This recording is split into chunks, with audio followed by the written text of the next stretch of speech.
All right.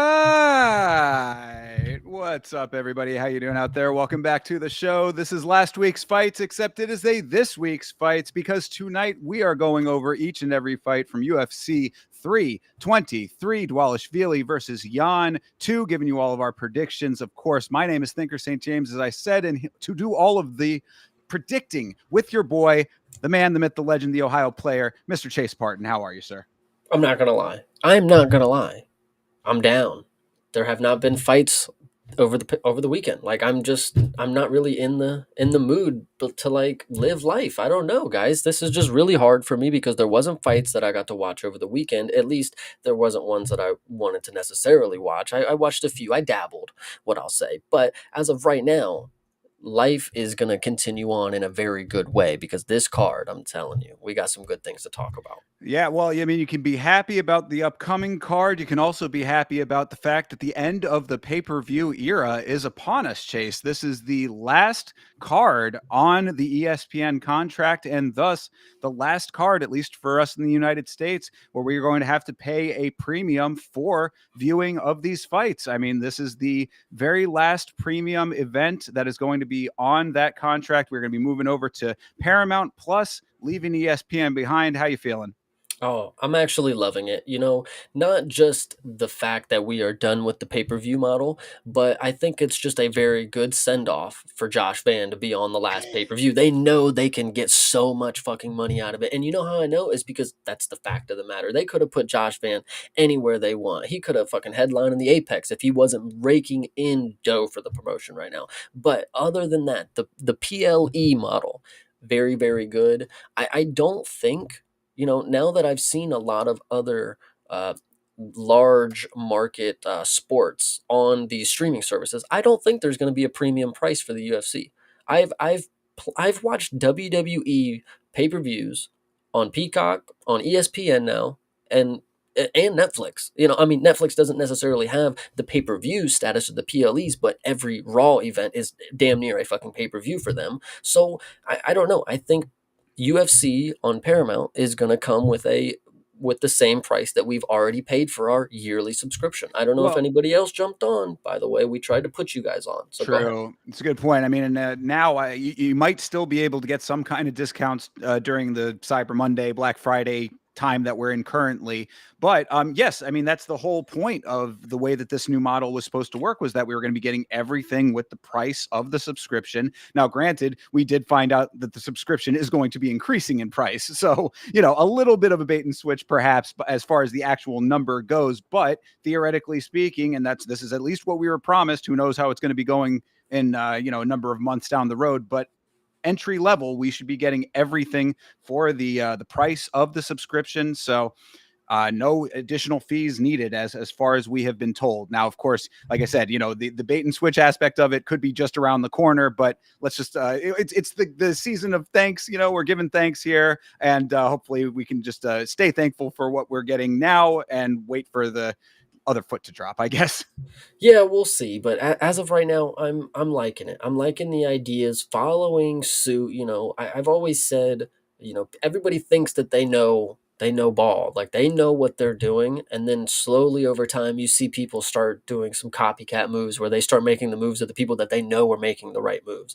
Netflix, for example. I mean, they have so many different avenues that they're going down, and people are trying to mimic what they have going, and trying to have their own sort of live events. Netflix is following suit with that necessarily, but they've been paving the way ever since. If you want my opinion, the people over at Netflix, I think the people in the board, you need to keep an eye on their names because wherever they go to when they disperse to go make their own companies, probably going to be profitable, at least in some regard. At least you pick and choose. We'll see which ones out of the slew are. But as of right now, the people over at Paramount, we are yet to see what's going on because they're so new of a service. So Yeah, definitely true. And we've been seeing that in the fact that, if you already have it like we do, I honestly think I've turned it on maybe twice, in the time that I've had it. There's really not that much on there. So I'm waiting for UFC to make it worth the subscription, of course.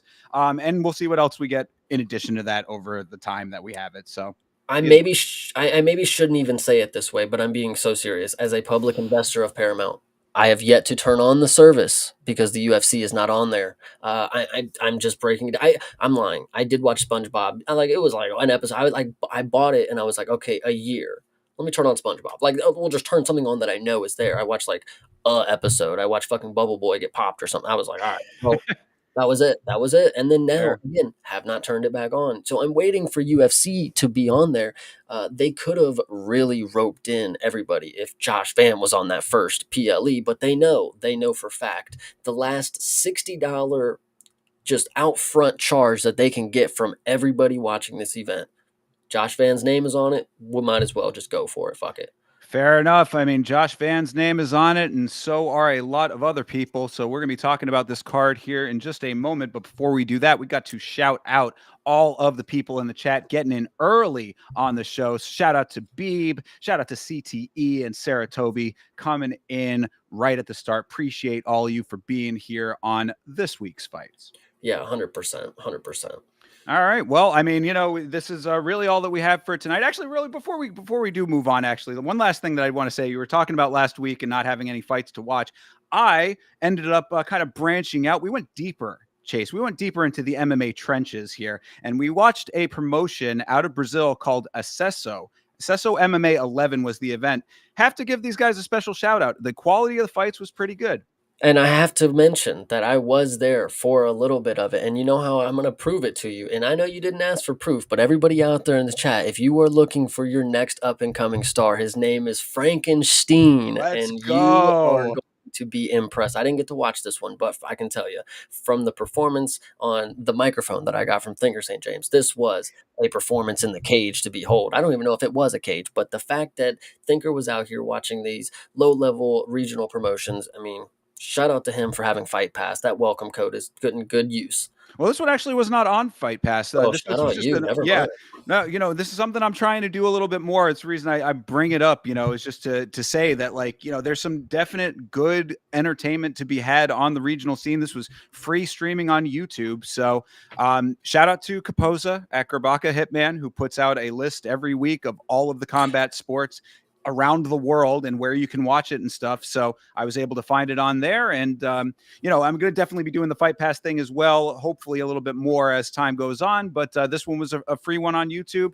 And again, shout out to Acesso for a decent event. Yes, it's Frankstein. I thought it was Whatever. Frankenstein at first, but it's Frankstein, and this dude he has potential. Also saw a crazy armbar setup that I don't think I had seen before. It was almost like an omoplata, but it was an armbar. It was it like kind of was a hybrid move that was really cool looking. So good deal going on down there. And shout out to the bag lady, and anybody who's on the stream knows what I'm talking about. And just because I'm trying to make filler conversation, this armbar, CTE was talking about there's many botched arm bars in this one. That's true. The thing that I'll ask about the armbar, and I actually don't know the technicality of this move, but you said this was the most unique armbar sequence that you have seen. I mean, I when Robert Valentine got a submission on Patty McCory in The Ultimate Fighter, I'm pretty sure that was an armbar, and he didn't use his hands. It was kind of the craziest thing I've ever seen in my life. It was one of the most impressive submissions. So if it was something like that, I could see being wowed by it. But I'd have to see a side by side because I think we're maybe explaining somewhat of the same thing. It could be. I'd have to go back and watch that one. Of course, two Robert Valentine fans right here. I should go back and rewatch it just out of respect. But yeah, it was a crazy setup. It was basically like the guy was top down and had the arm kind of putting pressure with his own arm on the joint. It was an interesting setup to be sure. And I say this kind of leading into the point that the only real criticism I had of Acesso is the lack of replays. They did not have a replay system in place. So if you wanted to go see this great armbar, you had to manually reverse it. Luckily, it was on YouTube, so you could do that. But if there's anything that I could give as advice to Acesso, you got a good product down there. Just implement a replay system. Did they or did they not take selfies with the unconscious people? This was the other thing. Yes. Okay. Okay. So we were talking about the bag lady. So the bag lady was a woman who was a member of the sponsor team. There was a company called Long Jack that I guess is a Longboats no, is no, any affiliation? I don't think it's related to Longboat, but I mean, there should be a connection there if there's not Okay. already one. But this is like a supplement company, like a protein company down in Brazil. All over this event, they were on the mat. They had a video package. Like this is a major sponsor of this event. And one of the things that they did was they had this lady come in with these big tote bags with the logos on it, and she would take pictures with the fighter after the fight, or both fighters, both teams, win, lose, or otherwise. So this lady is sitting there. This dude, it really reminded me of the meme. You know the meme of the dude, like it's a dude in a casket, and there's the guy like posing like in front of it. Like it reminded me of that a little bit with the lady like she's sitting there kneeling down with the bag, smiling while this dude is just coming back to consciousness. So that's another, I guess, criticism that I would have. That ain't it, Long Jack.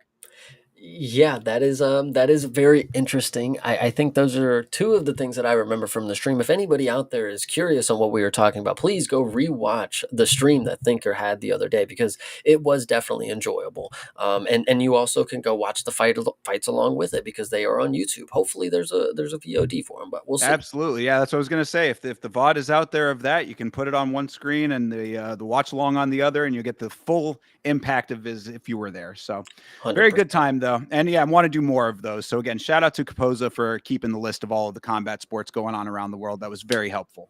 Yeah, I love the watch alongs that are on YouTube, like when the fights are on YouTube. That's why I like doing one specifically because most of the fights that I can see are free on YouTube. I do have Prime as well, and I get to watch those. Shout out this Friday, we are gonna have a one card at 9. And I'm not sure if I'm gonna be home exactly for it, but we're gonna figure something out. So Right on. one is awesome that is on YouTube, and so I'm glad there's other promotions. You gave a shout out to that website or that channel that posts all the MMA events going on throughout the day or whatever, or throughout the week. Make sure to send me that. I feel like you have before and I didn't take note, but I need to because that's important. Absolutely. Yeah, definitely. Grabaka Hitman, and I will definitely link it to you. All right, yeah, well, so I mean, other than that, I guess it is about time to start getting into the fights that we do have coming up. Shout out to Nathan in the chat checking in, saying that he subscribed. Appreciate you, brother. Um, Uh, can we talk about one thing? Just sure, because, of course. again, we got to make something out of it. Let's talk about these bland ass arena names because they just want you to know that T-Mobile owns it. Like, bro, can we get some cool? Where's the O2? Where's the Coliseum? Like, give me some cool venue names. Not, when listen, when there was talks, and this might have been a meme back when you couldn't even decipher this. Fucking, I'm trying to think of the something. Oh God, this is gonna sound so bad if I get it wrong. They wanted to name some arena in Miami the BBC Arena. I don't know if this was true or not, but I thought it was. Listen, that sounds fine. That's great. That's attraction right there. People will be like, "I'm going to the BBC Arena." Whatever you want to say. T-Mobile Arena. Like, get the fuck out of here, bro. I don't get excited about that. The O2, I will argue, is not the greatest venue when you see inside of it, but it does have some aura to it. Like everybody in England is like going to the O2. It sounds like important. Like that's like I don't know, going to the T-Mobile Arena, especially if you're just like if you don't really get it, you're coming to America and you're going to the T-Mobile Arena to fight to like watch a sport. It's like why am I going to the T-Mobile store? Like I don't know. I feel like this might be a common misconception. If it's not, and I'm assuming people are stupid, I would be that stupid. That's the thing that I'm saying. Like if I went anywhere and I'm like I'm going to a sporting event, it's at the Apple Arena. You'd be like, that's kind of weird. And like, I don't know. Why is it only me that has these questions? Go ahead. Well, I mean, I think that the people who spend the $40 million to slap their name on the building Billions. would, It's yeah. I was going to say, however many hundreds of millions of dollars, like,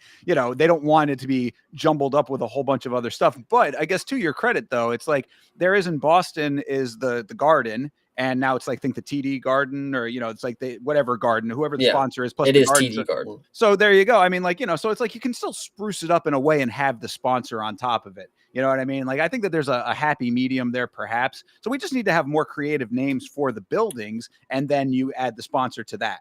Well, I agree. And then like even when you have sports teams to the arenas, like you can get fancy with it, like, oh, if they're in the Lions Den or something like that, it brings brings life to it. It actually makes it seem like there's life to the city. I think of T-Mobile Arena, and it's in Las Vegas. I'm like, that's pretty fucking lifeless. It sounds like it to me. I don't know, just crazy, soulless. Just have a fun name. Like, just am I asking too much? Everybody, let me know in the chat. I mean, Mr. T-Mobile would definitely say so. Mr. T-Mobile would say that you need to call it the T-Mobile Arena every time that you refer to it. He'd be like, actually, please, Mr. Mobile was my father. I'm T. Just T, yeah. Like, Jesus Christ. Exactly. Yeah. Well, I mean, either way, these are the names that we get. These are the Yeah, true. buildings that we get, and this is really internationally the same way it feels like too, because I think that pretty much every country. Even over in Abu Dhabi and the Middle East, a lot of those are sponsored buildings. I mean, they'll have like an acronym or an initialism as the name. It was like the APBH or something, I think, over in Qatar or whatever it is. So, I mean, I think that those are still like sponsored by either like the governments or whatever. So, it's just, this is the way of the world, brother. The money moves everything, and arenas are no different. Yeah, I hear you. Just it's just disgraceful to an extent. We should have these fighters fighting in the coolest named places. Just name it something different for the weekend. Like, I don't even care. Like, if it's not the team, if you just trick us in the advertisement and be like, yeah, they're going to such and such, I'd actually be okay with it because I'm not going to do the research to even care later. If you tell me it's the T-Mobile Arena, I know they don't. Like, that's not like a promotional fucking attraction, but like, now that I know, I'm looking at it, it's just bland, man. I don't know. Well, I'll make you this promise. How about this? This is, and I'll keep this legitimately. If this channel reaches 10 million subscribers one day, we will pick an arena around the world, sponsor it, and it will become the Yamadome. Gotcha. Because Like it. I like that. I think that's a hard name. That goes hard. 10 million subscribers is good. So chat, start reposting because we need to own an arena for some reason. I mean, we have big opportunities here if we have something associated with a dome in Yama. Yeah, I mean, 9 million plus. Get on it. Yeah, true. Exactly. CTE stadium shows would add the vibe you're looking for. Exactly. Bingo. There you go. So this is the future. So keep it in mind for now. You heard it here now. A couple years down the line, literally just a couple years, we're going to be on buildings. 100%. Well, for the show that we have and the building that we have, this is UFC 323. This is Dvalishvili versus Jan. This is the last pay-per-view for the conceivable future. So let's start running this thing on down here. Starting it off all the way down at the bottom is Muhammad Naimov versus Myron Santos. And I got the information for you. Naimov is 13-3, 4-1, excuse me, in his last 5 in the UFC. All right, no, actually, it is 5-1, I believe. 5-1 in the UFC, period. 6 fights in the UFC. So 13-3, 5-1 in the UFC. His KO wins are over Jamie Malarkey and Eric Silva. Decision win over Nathaniel Wood, Khan Offley, and Bogdan Grad. Sub loss to Felipe Lima. Lost on the Contender Series in 2020. Still made it into the UFC 3 years later. Santos is 17-1. He is 3-0 in the UFC, plus 1 Ultimate Fighter finale win. KO win over Khan Offley, split decision win over Francis Marshall, unanimous decision win over Sadiq Youssef. Only loss in his career is in LFA to Dan Argueta, of all people. Okay. I know. It's interesting to me when I found that out too. A lot of interesting information there. Muhammad Naimov, the wins that he's had, just off of Jamie Malarkey and this Eric Silva dude. It's not even the Eric Silva dude that I thought it was. The Eric Silva that I thought it was potentially was the guy that I saw headline in 2014 in Cincinnati against Matt Brown. That was not him. This is just some random guy. But yeah, the point that I'm making is beating Eric Silva, beating Khan Ofly. I mean, the same dude, that Myron Santos beat, and then Bogdan Grad. I mean, these are people arguably. One, Eric Silva, we don't even know who that dude is. Jamie Malarkey knocking him out is obviously, it's a given. And then the other 2 people we know are just not that good. Myron Santos, though, this is where it gets to a pickle, because everything I've said will make you think I'm going Myron Santos. This dude, not as good as we thought. Not as good as he should be. I mean, the good thing about him is he's young. He's confident, maybe a little too overconfident when it comes to believing. When it comes to the Francis Marshall thing, I rage baited a little too hard because I'm watching a fight that I don't think this guy won, but I won money off of it. So you gotta chalk it up sometimes. But Myra Santos, the fight with Francis Marshall, I probably would agree you did not necessarily win. You also beat Khan Ofly, who we probably are not going to think is that good. Um, but back to the good things, and the overconfidence is potentially a downfall. But he's very dedicated to the craft. He has all the accolades that matter. He's still a grindy type of guy. 25 years old. There's plenty of room to grow. I think he should beat Naimov, but Naimov, honestly, I don't. Ah, God damn it. Let's hear what you got to say. Yeah, I mean, really, to me, this is two pretty well-rounded guys overall. Naimov is the dude who is from Tajikistan, rides for the country, has entire stadiums. Talking about stadiums, he fills entire stadiums for his fights in Tajikistan, if you recall. So there is a little bit of pride there that carrying the country on your back kind of thing, under represented country in the sport. But skill for skill wise, I think that both these guys are very good with their wrestling. And I think that's almost going to cancel each other out to an extent. So when it comes down to the striking, I mean, again, it's almost a coin toss, because like Santos has flecks of good striking, but he peppers it in amongst a lot of other activities. One of these guys that's constantly in motion and not always to his benefit. Like, I feel like sometimes he doesn't stay the course in sequences where he probably should, like, be a little bit more stand your ground, a little bit more stationary. Naimov, a dude who can get out of situations pretty well. He's evasively talented. So I mean, overall, this is a kind of a coin flip to me. Like, I feel like it's going to be one of those ones where, like, when we actually see it, it'll be like, oh well, that was obvious. But I'm leaning more towards Naimov, and it's not because of me agreeing with all those things you said about Santos. The overconfidence kind of concerns me a little bit. The fact that he did not look that great against Marshall concerns me a little bit. Either way, I put all those things to the side and just go skill for skill. I think that Naimov might just be a little bit more of a safer bet. I think my thought process is that my Naimov has wrestling, very good wrestling. He's experienced with his wrestling. It's not necessarily the Dagestani style, but we saw with the other Tajikistan guy, the Eagle.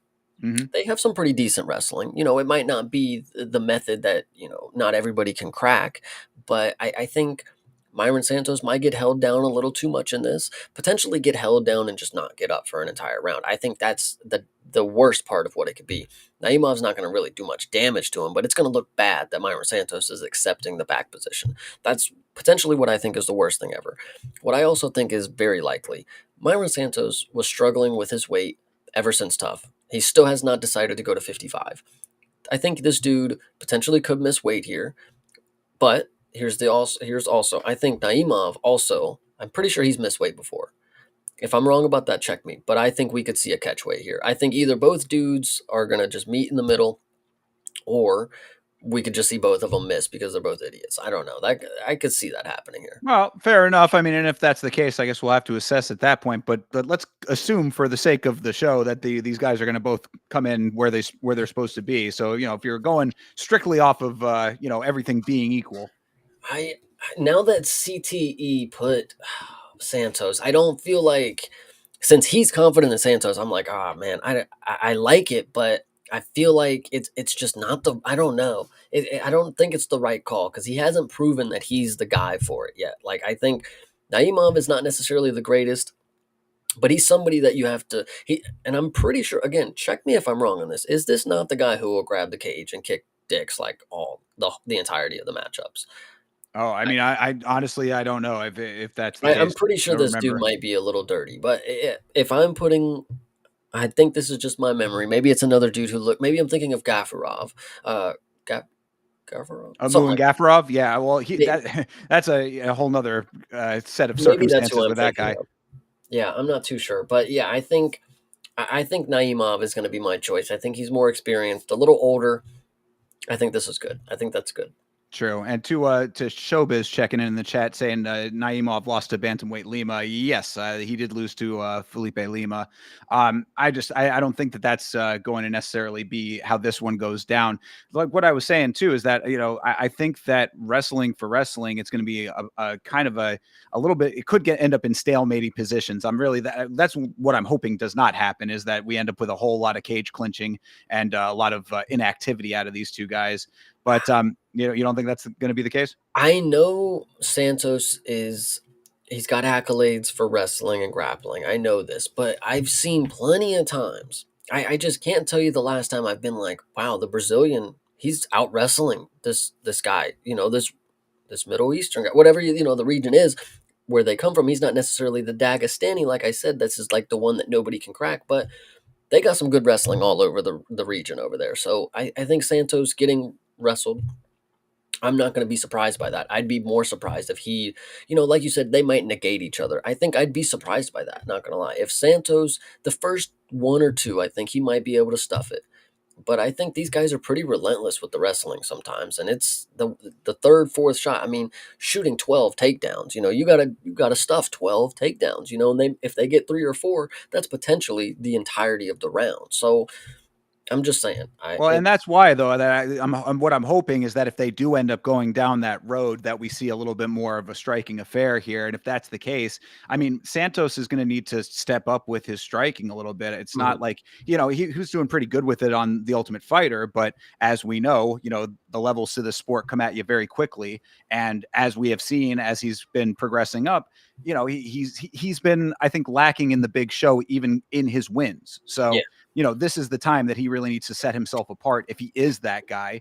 Naimov would be a great person to do that against. Like, this is the exact right level in Francis Marshall should have been that, but we know that was a lot closer than it should have been. So like, this would be a great one to be like, okay, he really is that guy now. So if he comes out here with some really good sharp striking and get the job done that way, that would be awesome. But I think Naimov is going to be able to be the one to do that exact thing the other way. Chat's making some good points here. More faith in Santos' ability to grow at 25. Naimov's more stagnant. I agree, but I think the consistent level of Naimov of being what he is. I mean, it could be good or bad in this. It depends on if Santos is ready to step up and actually put on. So, like the performance that he put on against Khan Ofly. I mean, first round knockout, it's good, and that's what we like to see. But like, we need the striking confidence. I think the striking, Santos should have the better hand here. I think he should have the better hand here, but he, it's a tough one. I like Santos and I've been rooting for him since tough, but what I've seen has not necessarily been what a great fighter normally shows me. So I'm just hesitant, but I would really like to pick Santos here. Maybe, Yeah. maybe I will. Maybe I will at the end of the day. I think that, he kind of did himself no favors after the Marshall fight by like being as cocky as he was when it was that close. It almost reminds me a little bit of Patty after the Gordon fight. But I mean, look where Patty ended up with all of that. So, if he comes out here and gets another nice win and backs up the cockiness, then, fair enough, then fair play, right? You're actually making really good points because I think some fighters do have that point where they're like, okay, I was doing a little too much. Bo Nickel even kind of had that. Sure. Let me do what I'm doing, but let me not just blatantly be stupid. Like, I don't know. So good points here. Okay, with this thought process, 25 years old, always getting better. All right, we're taking Myron Santos. Let's do it. All right, you go for it. I'm sticking with my guns. I'm taking Naimov on this Oh one. damn! I thought you were on the Santos train. Nah, not with this one, man. I mean, this is one of those ones. Like I said, if after the fact it turns out to be like he really is that guy, I'll be like, oh yeah, okay, that makes perfect sense at this point. But just off of strictly bar for bar right now, I'm going for Naimov here. Naimov, I actually did see somebody say that in the Discord earlier. Naimov has a win over Nathaniel Wood. That is pretty crazy good. Oh yeah, I put that. Oh, did you say that earlier? Yeah. So yeah, I mean, well, I guess that tracks too. This one, yeah, really. I mean, if you think about Naimov's wins, I mean, the ones that these are decision wins, but like a decision win over Nathaniel Wood, Khan Ofly, whatever. But Bogdan Grad, up until this last fight, was somebody that we were thinking was pretty all right. So these are pretty decent wins, I mean, in the Felipe Lima, yeah, that's not necessarily the greatest loss, but get caught in a sub. it Yeah. happens. I mean, I wouldn't be too mad at it. So, um, Oh, yeah, he did the double prayer hands. Oh, man, that was a crazy sub. Yeah, that was hilarious. so yeah, well, all of that being equal, I'm going to stick with Naimov, and as you may know, if you are a longtime viewer, or if you are new, we will tell you that we are streaming to our individual channels. Yama Show here, CP Smalls over there for Chase. Like the channel that you think has the more based takes on these fights. Yes, absolutely. And if you guys didn't know already, this guy. Yeah, Just right, saying. exactly. Always, Yeah. that's definitely true. But yeah, so I mean, anything else on this one? No, I like that. That was a good one. I think came around to a good decision here. I like Santos. True. Yeah, fair enough. And like, and as I had said, if he ends up taking it in an emphatic fashion, that will be my last note. Is that that's all that I really want. Is that like he is making himself out to be the guy. He won the Ultimate Fighter. That should be the guy. Go out there and be the guy. And then now the conversation becomes a lot different for me and all of the trepidation that I have. All right, the conversation's not done, guys. I know the chat's going to get mad that we keep talking about these random prelim matchups, but you made a really good point and you didn't even try to say it. He's the Ultimate Fighter. What have I been saying about these guys? You have been, yes, They the are Ultimate not Fighters. very good. I Not don't know what not to it. tell you. I Yeah. mean, some of them are just not it, and it's been most of them that we've seen. I mean, Joseph Morales has got a lot on his shoulder. Myron Santos. I mean, Bracatona might have just retired. Like I don't even know where that dude's at. Like you can't even name the. And that dude's already a tough. It's crazy that they have to keep bringing these guys back. Anyway, I'm still taking Santos. Fair. Like he needs to buck the trend, right? I Yeah. mean, you're walking around with the big crystal trophy, man. You got to live up to that. Yeah, 100%. He wears that damn lug nut around his neck. Like, come on. Guy's got to bust out, dude. He was out there walking dogs for a living before this. He's got to live up to the Ultimate Fighter's stature. And now that you're getting a couple paychecks, you can't be resting on that. True, 100%. So go out there and be the man. If not, Naimov can be the man. Ay, ay, ay. All right. Well, this one next is a little bit easier, I would say. This is Mansour Abdul Malik versus Antonio Tricoli. Abdul Malik is 8-0-1, 2-0-1, plus a win on the Contender Series in his last, in the UFC rather. KO wins over Dusko Todorovic and Nick Klein. KO win over Cody Brundage got overturned to a draw, if you recall. That was an odd set of circumstances that did end up getting overturned. Antonio Tricoli is 12-5. He is 0-2 in the UFC. KO losses to Shara Magomedov, or a KO loss to Shara Magomedov, sub loss to Trayshawn Gore, sub win on the Contender Series, overturned to a no contest. That was due to a PED pop. Yeah, this is a hilarious matchup, and I think you guys just need to be aware of what's going to happen. Vegas, for some reason, because there's going to be nerds out there, and I'm going to break it down to you this way: it is nerds are going to be out there and say, "Well, actually, he got a draw on his last fight. He didn't knock it. He didn't knock out Cody Brundage." You watch the fight, you know that Cody Brundage was lying on the fucking mat, and the ref is calling off the fight. So play your hand right here. Take Mansour to knock out Antonio Tricoli. Knock him out of the UFC into whatever strat. Dirty boxing would be great for this guy. I would love to see it because then he could probably lose some more. But Mansour, just play your cards right. Take the knockout. Maybe even take round 2 to start is a really good bet that I've seen with some really good odds sometimes. Antonio Tricoli, I mean, he got to round 3 with Shar. I mean, it was almost the bell. Like Shar, knocked him out. Like right before, it was like 10 seconds left in the fight or something like that. Mansour is pretty good. He's a little bit of he's a little slow burner. He puts it on you after a little bit. But Nick Klein was able to last a round or something like and actually put something on him that made him think twice. If Tricoli can land something, I don't doubt that he could, throw a decent strike, but I'm not going to put money that he's ever going to land anything on Mansour here. But if he's able to actually make him respect him in any way, potentially round 2 could start, and then we get a knockout coming soon. But as of right now, I mean, Mansour knockout is literally a given. I mean, there's death, taxes, Josh Van, Mansoor KO on Antonio Tricoli. I mean, I would say that is pretty much accurate. What you're saying about round two starting is probably a really wise thing that we'll be looking at in hindsight. Like, yeah, that was a good call because what we saw with Mansoor Abdul Malik is the Cody Brundage fight. Now, granted, Cody Brundage is one of those wild card kind of guys that the fights can go in any 8 million different ways, and something weird is always going to happen. But that being said, he is a dude who has a little bit of toughness to him. Abdul Malik did not come in and just walk through him. He had to work a little bit more. Yeah. Tricoli, I mean, it's tough to say that he would be able to do that because he has been so very, very bad. I mean, like, this dude is kind of a slam dunk for anybody that they put in front of him. And I do think that this is one of those times where they're just trying to set him up to get him out of here. But that being said, I mean, Abdul Malik maybe takes a little bit of time to work his way into the fight a little bit, maybe after the Cody Brundage fight, wants to pace himself a little bit differently. I think that round two to start, still a little bit of a gamble, but the KO is not a gamble. Tricoli is a dude who should have been gone a while back. The fact that they even let him in after the PED pop is a little bit ridiculous, especially considering what we've seen out of him now. This is, of course, Mr. Mackenzie Dern. Go and be a stay-at-home husband, brother. Your girl's got the belt. You got the hottest girl in the game as your girl. You don't need to be doing this anymore, especially when you're this bad. You go take the loss and get the hell out of here. I agree. I think you asked how is he in the UFC. I mean, mate, have you seen his wife? I mean, she's smoking. Anyway, so must be doing something right. Chad is really good right now. Chad is really good. So first they said my tough goat Robert Valentine might not be able to fight. Yes, we love Robert Valentine. Love that you made a good reference here.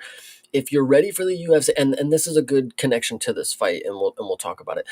If you're ready for the UFC, you get directly signed on or go to Dana White Contender Series. You don't go to Tough anymore. Straight bars right there. That is fucking fire. Yeah. And then obviously CTE, commencing him as well. Isn't Tricoli the guy who fought against Sharp Bullet? Yes. And then we're still getting some more. Trayshawn Gore is the epitome of current state ultimate fighter quality, and that's the showbiz you are cooking right there. Yeah, he got subbed to Trayshawn Gore, who's not a great fighter. He had a lot of hype because he gets a lot of standing fucking guillotines, and then you're 6'5", and you get a standing guillotine from a guy who's 5'10". Epitome of just like terrible. But obviously on the other end of that spectrum, we're talking about tough guys. I mean, this guy lost to somebody who has been, had so much time off in Trayshawn Gore, and then comes back and he's still like this mythical, what can the tough fighters do? And then he gets butchered by a dude in fucking, what's his name? Eddie Guerrero, you know his name. Oh gosh, yes. You put me on the spot. Yes, I know what you're talking about too, though. He literally just got knocked out by Christian Leroy Duncan. So MMA math, I know people don't want to make it seem like it works, but Antonio Tricoli, I mean, the fact that he got a fight with Sharp Bullet, I'm pretty sure that was short notice. I'm pretty sure something like that. But yeah, he gets smoked by Mansoor. I just can't see it any other way. He gets smoked by pretty much. Like, if you recall the Trayshawn Gore, he put himself into that guillotine. Like, that was like you said, the size difference was there. He had to actively enter that, and he did. He said, "Here's my neck, take it." And Trayshawn Gore said, "Okay, easy win." So, dude, I mean, we gotta check if Cash Patel has been looking into this guy or something. Like, Jesus Christ. Hey, you make a kind of a really more banger point than even potentially meant, because Marco Tullio. Thank you, CTE. Yes, thank you, CTE. Yes, Marco Tullio. That's who you were talking about. But look, a guy who pops. I mean, cheater in the blood already, in my opinion. There's certainly a little bit of smoke for there to be no fire whatsoever. And it's like, it's an easy thing now, and this is just a general note, this isn't just about Tricoli, but it's an easy thing to always be falling back on it. But that's what happens when this permeates the sport. When this cheating gets into the sport, now you can always have a little bit of something to have in the back of your mind. Oh, is that this? Like, you know what I mean? Like, so anytime that we bring that kind of thing up, it's like, yeah, most of the time it's memes, but is it always memes? You know what I mean? I think that there's there's a validity to it now that we have been proven multiple times that this is a problem in the sport. Yeah, you got to hit him with the haha, I'm kidding, but am I? Exactly. Yes, most definitely. So, anyway, all things considered, and hoping that that's not the case here, doesn't matter. Tricoli is a dude who is not of the caliber of the UFC. He has been proven to be that. It's only a matter of when this fight gets finished. Inside the distance is I mean, I would love to know the odds on that, because that's going to be like a minus 600, I would think. But if you're looking for a safe bet, you can pick any version of inside the distance, but inside the distance, I think, is the right call. Before even all this came out, watching the Shara fight, I was convinced it was fixed. I just put two of Hydra's comments together there, and the last part is, or he's just CM Punk level. That's I just absolutely hilarious. Holy To shit! that point, this guy should probably be fighting Mike Jackson. That would have been the better. That would have been the better matchup, and then maybe he could have taken the bolo punches. Yeah, true. This is, oh my god, Tricoli is one of those dudes that you can't help. Like, he's easy to dislike, and there's people in this world that are like that, and I don't know what it is. Maybe people feel that way about me. I don't know, but Trincoli is just easy to dislike, and you need people like that in the sport, because that's who people will watch. I will watch Antonio Trincoli lose 7 days out of the week if it was possible. So Sure. Yeah. No. And I can give you just a very quick reason for to not like Tricoli aside from his fight prowess. I talked about this on an old Yama episode. As we had said, this is Mackenzie Dern's significant other at the moment. He actually he got arrested not too long ago for going out and picking a fight with Mackenzie Dern's ex.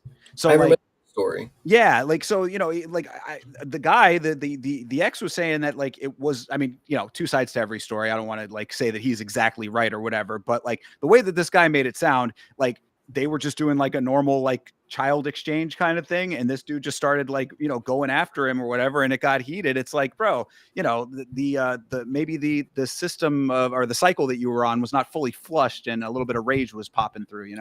I remember that story came out because that's exactly why I used to call this dude, and I'm mad at myself for not continuing this trend because I forgot this dude is a total roid freak. I mean, he lashed out, had a whole episode on her ex boyfriend. Like, bro's just trying to pick up his daughter or something like that, and like he's coming over strangling him like Homer Simpson. Like, what are you Yeah, doing? and Hydra also making a good point. This is also the guy who called Bobby Green on the phone after Bobby Green made a comment about Mackenzie Dern on a weigh-in show. He had said something very, I mean, granted, we know what he was trying to say, but he said something about, her being thick or whatever. And this dude tried to like bait him into a fight. He was like texting Bobby Green, saying, "Oh, this is Mackenzie Dern, whatever," trying to like, set up a meeting location so this guy could have a talk with him. Bro, you are dating a baddie. I'm sorry. These come with the territory, dude. You got to have a little bit of a thicker skin. Yeah, I think CT's making a good point. Can't beat a trained fighter at his own weight class, so this is what he resorts to. Yeah. For real, dude. So yeah, I mean, this guy is just, it kind of is one of those situations that makes you mad that he's with Mackenzie Dern. Like, I'm not, definitely wouldn't be like one of those simp fans where it's like, Mackenzie Dern needs to be single so that I can have a parasocial relationship. But it's like, you see a baddie like that and she's with a dunce like this. It's kind of one of those things that makes you kind of tilt your head a little bit. But either way, again, all of that's outside of the cage, and what's inside of the cage is ass. So take all of that and run with it. CTE made this comment earlier, and I did not. I'm going to mention it now. Yep. Might as well give Tricoli to Gutierrez after this. Forget him if he doesn't get cut. So I think that's a great thing. After this, give him Gutierrez and then get him out of here. Sounds I good. mean, this is going to be him getting out of here in this one, I would think. But yeah, if they, for whatever reason, they do keep him around one more time, yeah, set up Teba for one more easy slam dunk. Didn't just call him, pretended to be his wife to set him up. Yep, that's exactly it. That's exactly it. That's next level of of protectiveness in a way that's kind of sad. I mean, like, again, dude, you're the one that gets her. Like, why would you have to resort to that shit? Yeah. So anyway, whatever. You got anything else about the actual fight?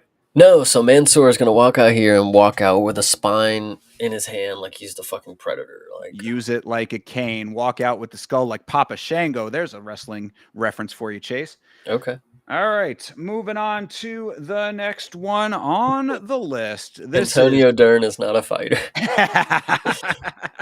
I tell you, he should be a stay-at-home dad, bro. Raise that kid. Raise that other guy's kid. Okay, go ahead. Anyway. This is good. All right. Next up is Ivo Baranchevsky versus Ivo Aslan. Baranchevsky is making his UFC debut after a win on the Contender Series. He is 6-0, 4 KO wins, 2 sub wins, currently on a 4 knockout streak. Ibo Aslan is 14-3, 2-2 in the UFC after a win on the Contender Series. KO wins over Anton Turkali and Rafael Sequeira. Sub loss to Iwan Kutelaba. Unanimous decision loss to Billy Elikana in one of the worst fights we have ever seen.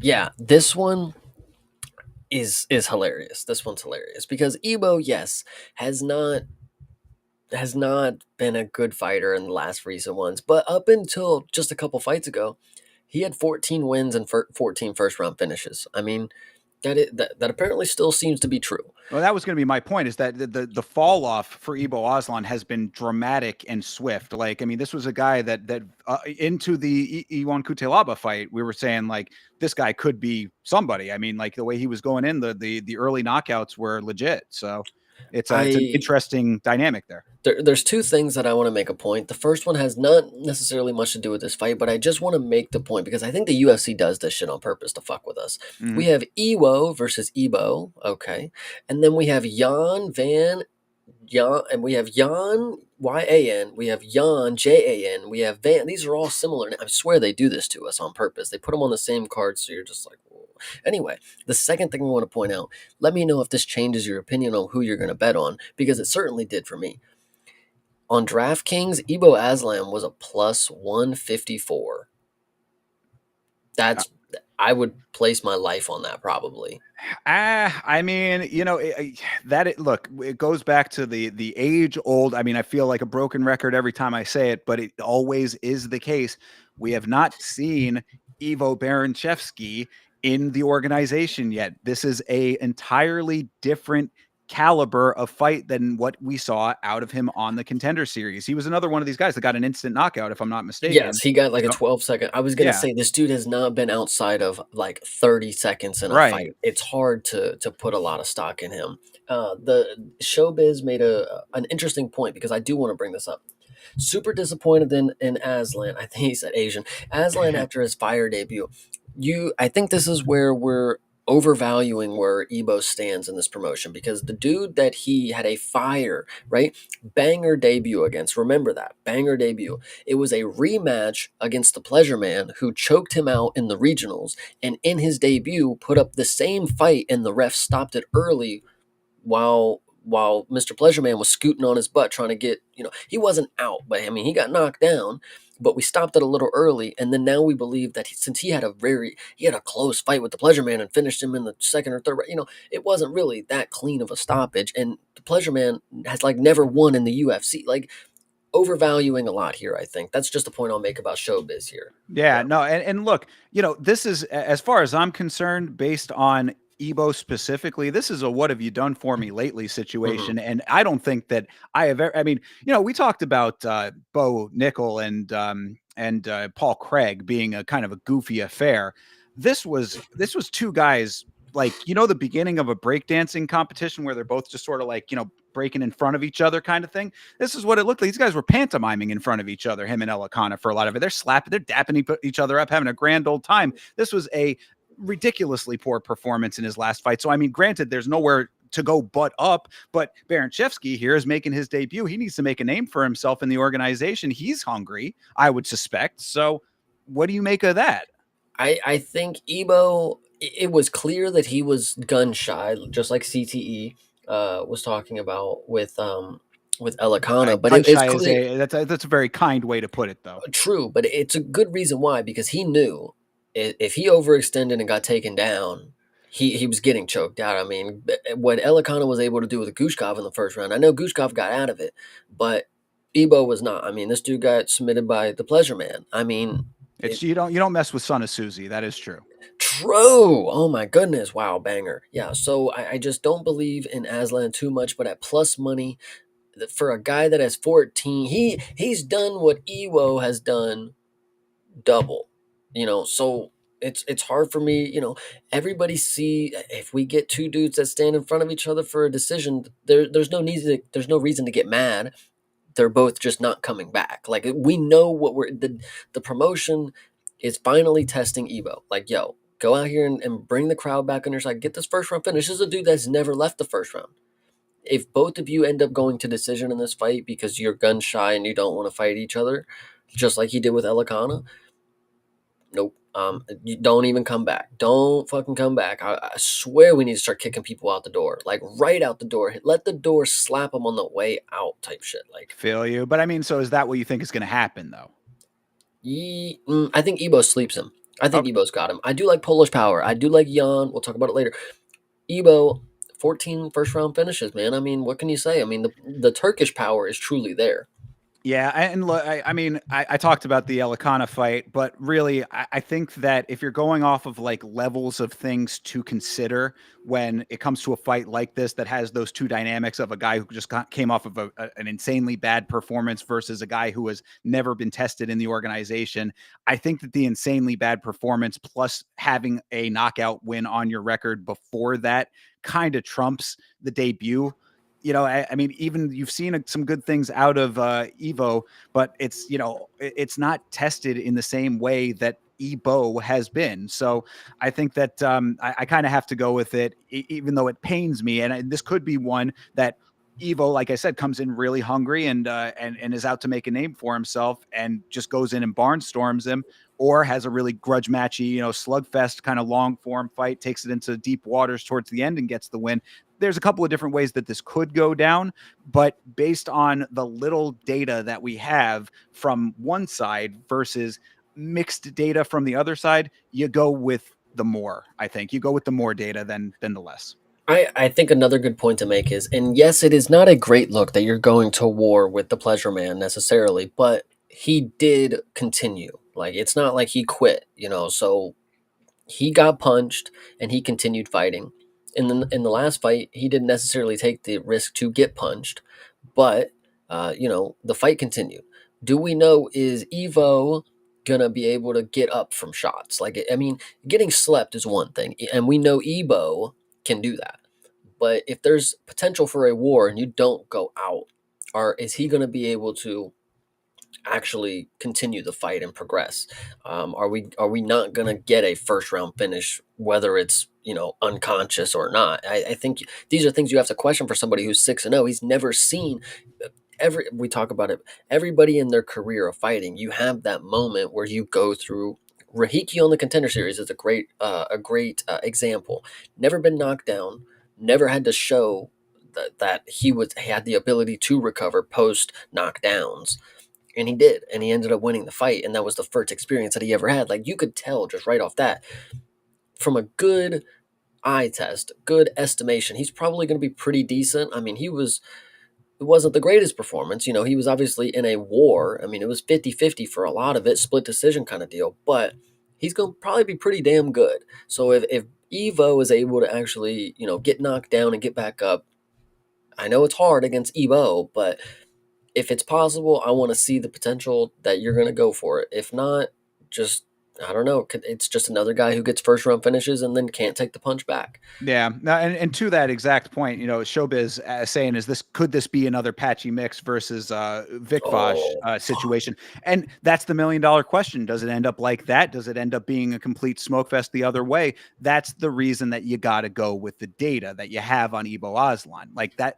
you don't know is the answer to that. There's no way to know because Evo has not been tested the way that he is going to be tested in the UFC anywhere else. This is time and time again. We have seen this proven. Some people can rise to that occasion. Vic Vosh is a good example of one that was able to do that.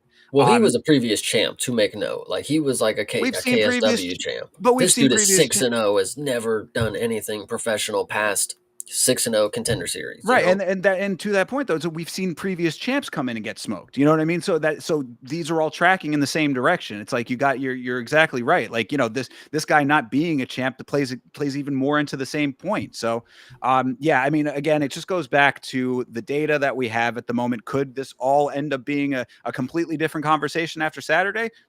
For Evo's sake, I hope so. But as of right now, you go with the more data, and I think that's just where I got to leave it. Yeah, damn. Shout out Ebo though. Hopefully, the last Ottoman is going to get this one done, man. I mean, come back and change the narrative here, brother, because I mean, I'm never going to get that Elikana fight completely out of my mind. You know, it's always going to be one that he gets a first round knockout here, and I'll still be in the back of my mind saying that's still the same guy that was out there playing patty cake with Billy Elikana, you know, Yeah, playing grab ass, it's just crazy. and dapping each other up and having a grand old time doing it. I think that really was what bothered me the most about it. I think so too, but the narrative changed a bit. Elikana, the son of Susie is now in the good book. He's got a cool nickname now. Before it's like, yeah, that's a fucking stupid ass name when you go out there and you play and you perform like shit against Evo Aslan, but you come out here and you get a finish, son of Susie on top. Fuck that. True. And that is what Ebo Aslan can do here. So go ahead But you and do just told that. him that he has no opportunity to do that. You'll never forget that No, well, Elikana I'm never going performance. to forget it, but you have the opportunity to change the narrative with every fight. So make me have to forget it. Give me All something right. to replace it with. Ebo, I know you're out there listening because you tune in every Monday. Shout out to you. We're rooting for you, pal. God, I hope so. Either that or Polish power. I mean, you know, my little Polish heritage is certainly calling for that. So if we get a nice win there, then Polska all the way. Exactly. It'll be resonating from within my pores. Yeah, that'll be cool. I'll get the Polish flag out for this weekend too. Hell yeah. All right. Well, let's move on to the next one here. This is a good fight. This is Edson Barbosa versus Jalen Turner making his return. Edson Barbosa is 24-13. Good Lord. 24-13, 2-3 in his last five. Decision win over Sadiq Youssef, KO win over Billy Quarantillo. Decision losses to Bryce Mitchell, Lerone Murphy, and Drakkar Close. Only has had 6 fights total outside of the UFC, all wins, has been in the organization since 2010. This man is the epitome of a veteran. On the other side, you got Jalen Turner, who is beginning stint number 2, as I mentioned. He is 14-9, 1-4 in his last 5. Split decision losses to Mateusz Gamrot and Dan Hooker. Knockout loss to Renato Moicano. Sub loss to Ignacio Bahamundes. He has a KO win over Bobby Green. Was on a 5-fight win streak before the Gamrot loss. The only thing that I have to say about everything, it has nothing to do about the recent performances that either of them have had. It is all about Jalen Turner. This guy was retired just 6 months ago. He had made up his mind. I've done all this thinking. I got to take a step away. It's just not for me. I'm retiring. Now, for me, when I personally, when I see him come back, and we got all these scandals going on, I think he's in it for $70,000 right now. I think he's going to get finished by Edson Barbosa in this fight. I'm serious. So, prove me wrong. Get to the decision, because if not, I'm on your trail, kid. So Detective Chase is on the case. Yeah, I don't know about that, but what I do know is that we talked about Jalen Turner when he announced that he was coming back. This was on one of the Friday shows a number of weeks ago, and I put a clip out of that, and I did that for a very specific reason, for exactly this moment when he would be making his return. And what I said in the clip is what I will say here. I'll reiterate the same point. Whenever somebody retires and then immediately comes back, I am very concerned about their mental state returning to the sport and thinking that whatever problems that led them to the retirement have been cleared up to the point that they're going to have a different outcome in the second go around. That's always what I look at when, a number of times this has happened. A number of fighters say they go on this little, retreat basically and come back. But Jalen Turner specifically had said that, he was going through some mental unsureness. He was having some kind of mental clarity issues there. Needed some time away from it to clear that up. Hopefully that's the case, but does that equal up to fixing all of the elements as far as the fighting goes that will get you to the victory? That is what I am never sold on when these guys come back. And we have seen several times where guys do come back thinking that all their problems have been solved, and we have similar outcomes to what they had before they left. So that is what worries me about Jalen Turner. Of course, Edson Barbosa is a man who is aging in reverse always. The guy looks better and better physique-wise every single fight over fight, which is crazy. Now, his fighting does not necessarily equal up to that all the time. But with that dynamic, I think that there's a lot of circumstances that are in play here. You decide how you want to pick and choose what you put into your picks.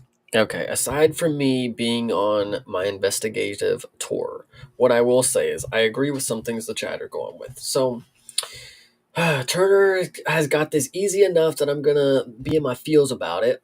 Okay, I don't. Did I read that one wrong? Either way, we'll move on. But Barbosa's gonna get slimed out by Reach Merchant Jalen Turner. Really, really funny. Really, really funny. Yeah. Jab Merchant too. Jalen is so bad, but Barbosa is so old. That is just basically how this one goes. And then Showbiz actually coming in with a lot of fucking fire because I remember as soon as I looked at Jalen Turner, I looked right underneath his name and I said 14 and fucking 9. Holy shit! Good God, Turner's record is abysmal. He's so skillful in big lightweight while having negative fight IQ. Cook out your fucking dude. Eat your heart out, Jalen Turner. Like I Jesus Christ. mean, it's well, okay. Let me at least offer a counterpoint to some of these opinions here because I'm hearing all of this negativity about Yeah. Turner. What I think Jalen Turner struggles with, or had been struggling with in a number of his fights, is that he is not a fast starter. He is a dude who, they talk about Piotr Jan downloading the information in round one. Turner is a guy who downloads the information throughout, I would say, the first half of the fight. That is a very ineffective fight style. Once he gets his rhythm down, he can start putting shots together, but he's also very plotting and really wants the exact shots that he's trying to set up. All of those things do not bode well when you have a more dynamic fighter against you. Now, we saw this very clearly in the Dan Hooker fight. Granted, he had his moments in that fight, but it's Dan Hooker. You're going to have your moments. Edson Barbosa, I think, is probably going to have a little bit more dynamics to him, which is not going to play well if Jalen Turner is not a changed man coming back from this stint away. And as I just said, I don't think that these stints away do all that much to rectify these problems that he may have been going through. I don't know if that's why he is a slow starter, if it was a mental tick or whatever. Like, I don't know what the dynamics are on his side that made him the way he was, but like all of these things I'm saying all equal up to a bad matchup here, I would say, even in Edson Barbosa's old age. Here's what I would say. You're okay. Bad matchup for Jalen Turner is what you're saying. Correct. But I mean, I'm trying to play a little bit of devil's advocate to say that he's not a bad fighter. He is just a fighter who wants the fight exactly pinpoint accurate to what he wants it to be. And you just can't have that in the UFC. See, here's my thing, and this is where I think it comes down to the nitty gritty. This is my exact opinion on what's going to happen. I've seen Barbosa. I've seen Barbosa get touched plenty. I think Jalen Turner throws a good 1-2. I think at 39 years old, a good 1-2 from Jalen Turner is about all you're going to see, and Edson Barbosa probably folds like fucking Daniil Bariush. Jesus Christ. Yeah. Benil. Yes, but I think that's exactly what's going to happen here. I think my realistic take here, if I'm not assuming that he's being paid off, I'm going to say Barbosa gets folded here, and I like Edson Barbosa. I've always questioned like why he doesn't get as much love as he does. Like this dude is always fight ready. Like he's always fucking good to go, and I've seen him put on bangers. I mean, losing to Bryce Mitchell, I mean, you brought it up a little bit ago, but I've told this before. Has Bryce Mitchell ever convincingly won a fight? I mean, let's be real. I mean, these are all close decisions that he goes through. Barbosa, I'm sure, was probably no different. But either way, Yeah, no, I think that Barbosa did kind of show his age in his last fight. The Drakkar close fight was a fight that I was picking out a lot of things where I was like, man, it doesn't look like the Edson of old is still in there. Again, I think that the linchpin of all of this is Jalen Turner and whether or not he is going to be of a mindset that is going to be go get this win. Now, you could say this time off has lit the fire. He needed that time off to rediscover himself, et he cetera, et needs the cetera. money. Yeah, I mean, there you go too. And Cash Patel, he's watching. So go out there and actually fight the fight. But either way, there's like all of the questions in my mind are on the Jalen Turner side because if he is not up to snuff, Barbosa still has the wherewithal to win a fight. I would say, even within the bad performance that he had with Drakkar, I think that that the ability is still there. So Turner needs to come in here and actually be quick to the draw. He needs to be a little bit more brawly than maybe he would be otherwise. Like actually go out and make it a fight instead of trying to be as technically proficient without actually having the output to back that up. Those are the keys to success. I'm not sold on Jalen Turner actually pulling that off though. What I think I will say is interesting is that Barbosa, because the case that I'm making is Jalen should just walk in and start as 39-year-old man. The only person that I'm thinking about that is as tall as Jalen Turner, oh, well, obviously Jalen Turner's, if not the tallest, one of the tallest of the division, was Dan Hooker, and Edson Barbosa finished Dan Hooker with body shots. So I don't know if that's going to correlate to anything that's going to go on here. Whether the game plan is going to be similar, because Dan Hooker, very tall, slender opponent, similar to Jalen Turner. They match up well, I thought, in their fight. We, I actually thought Jalen Turner won against Dan Hooker in that fight too. I've stood my base on that one for a really long time. He broke that dude's face and arm. Like you can't tell me Dan Hooker won after that. I've seen this dude go through car wrecks and he ends up winning fights, but that's another story for another day. Jalen Turner should go out here and finish this old man because he's been finished before. There ain't nothing new. He's 39 years old. Listen, he's only. I know you want to say he's aging in reverse. It's just not. It's unfortunately not the scientific fact. He's going down. The chin is coming with him. I don't know. I mean, I would be quick to try to counteract it if it wasn't for the Drakkar close fight. Like if had his performance been better in that, maybe I'd have a little bit more of a leg to stand on in trying to negate your opinion here. But again, like I keep stressing it, but it's just always what I come back to. Jalen Turner is too many question marks. There's too many what ifs going on with him, and a retirement and then an instant return to the sport really puts him in a bad light, in my opinion, as far as where his mental state is going to be and if he's going to be able to have his brain make his body do the things that he thinks that he's capable of. It's that type of thing. I think that there's a lot of like mental fog when it comes to Jalen Turner. He's been a dude who's struggled with it in the past. And again, these are not things I'm trying to make light of. These are very serious issues that I take seriously. But if we're talking about strictly who is going to win the fight, these are the things that I consider. And Turner just has a lot of what ifs that I'm going to need to see the new and improved version. If it was up to me and we weren't doing the show, I would probably wait until the walkouts to decide who I think is actually going to win this fight. See how he looks, see after the weigh-ins, like get the impression of what the man is like going through as far as like, how locked in he is and all of that before making a firm decision on it. Because what I do know from Barbosa, even in his old age, this is still a guy who can win fights. Can he do it consistently? Definitely not, but he can. Yeah, I'm interested to see how this goes.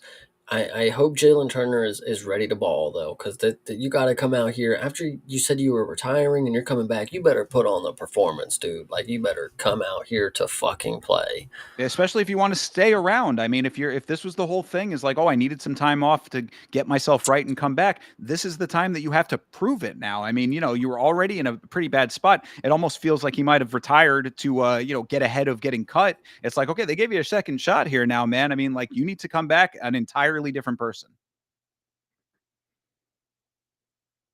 Was asking Dustin recently came out. Somebody thing on this, they were sitting at like a bar asking Dustin Poirier, like, "Hey, when do you think are you going to do like boxing or what do you want to do?" And he was like, "Well, I'm retired, but I'm still technically under contract with the UFC for like 3 more fights or whatever like that. So, do you think this is potentially something in that case where Jalen Turner retired, but he still had fights left on his contract? So he just came. Let me go get him out the way. Let me go get him over with. Then I can officially be done." I hope not, because that would play even way further into the things that I've been talking about. Like if it's just, oh, I got to fulfill my obligations, that don't sound good. He's a fighter. He's Yeah, under well, contract. I mean, no, my right, yes, that's all well and good that he does it, but my point is, if we're talking about trying to win the fight, like to just be like, oh man, I have to do this, so let me just go in there. Like that's not a mentality that you want to hear out of a fighter that you have money on. Businessman, when your back's against the wall, the best things happen. Let's see Jalen Turner. Let's see what you got here, man. I'm ready to see.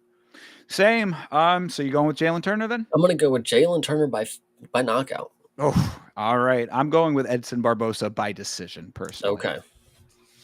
All right. This one's gonna be good. Yeah, rounding out the early prelims here is Marvin Vittori versus Bruno Ferreira. Vittori is 19-9-1, 1-4 in his last five.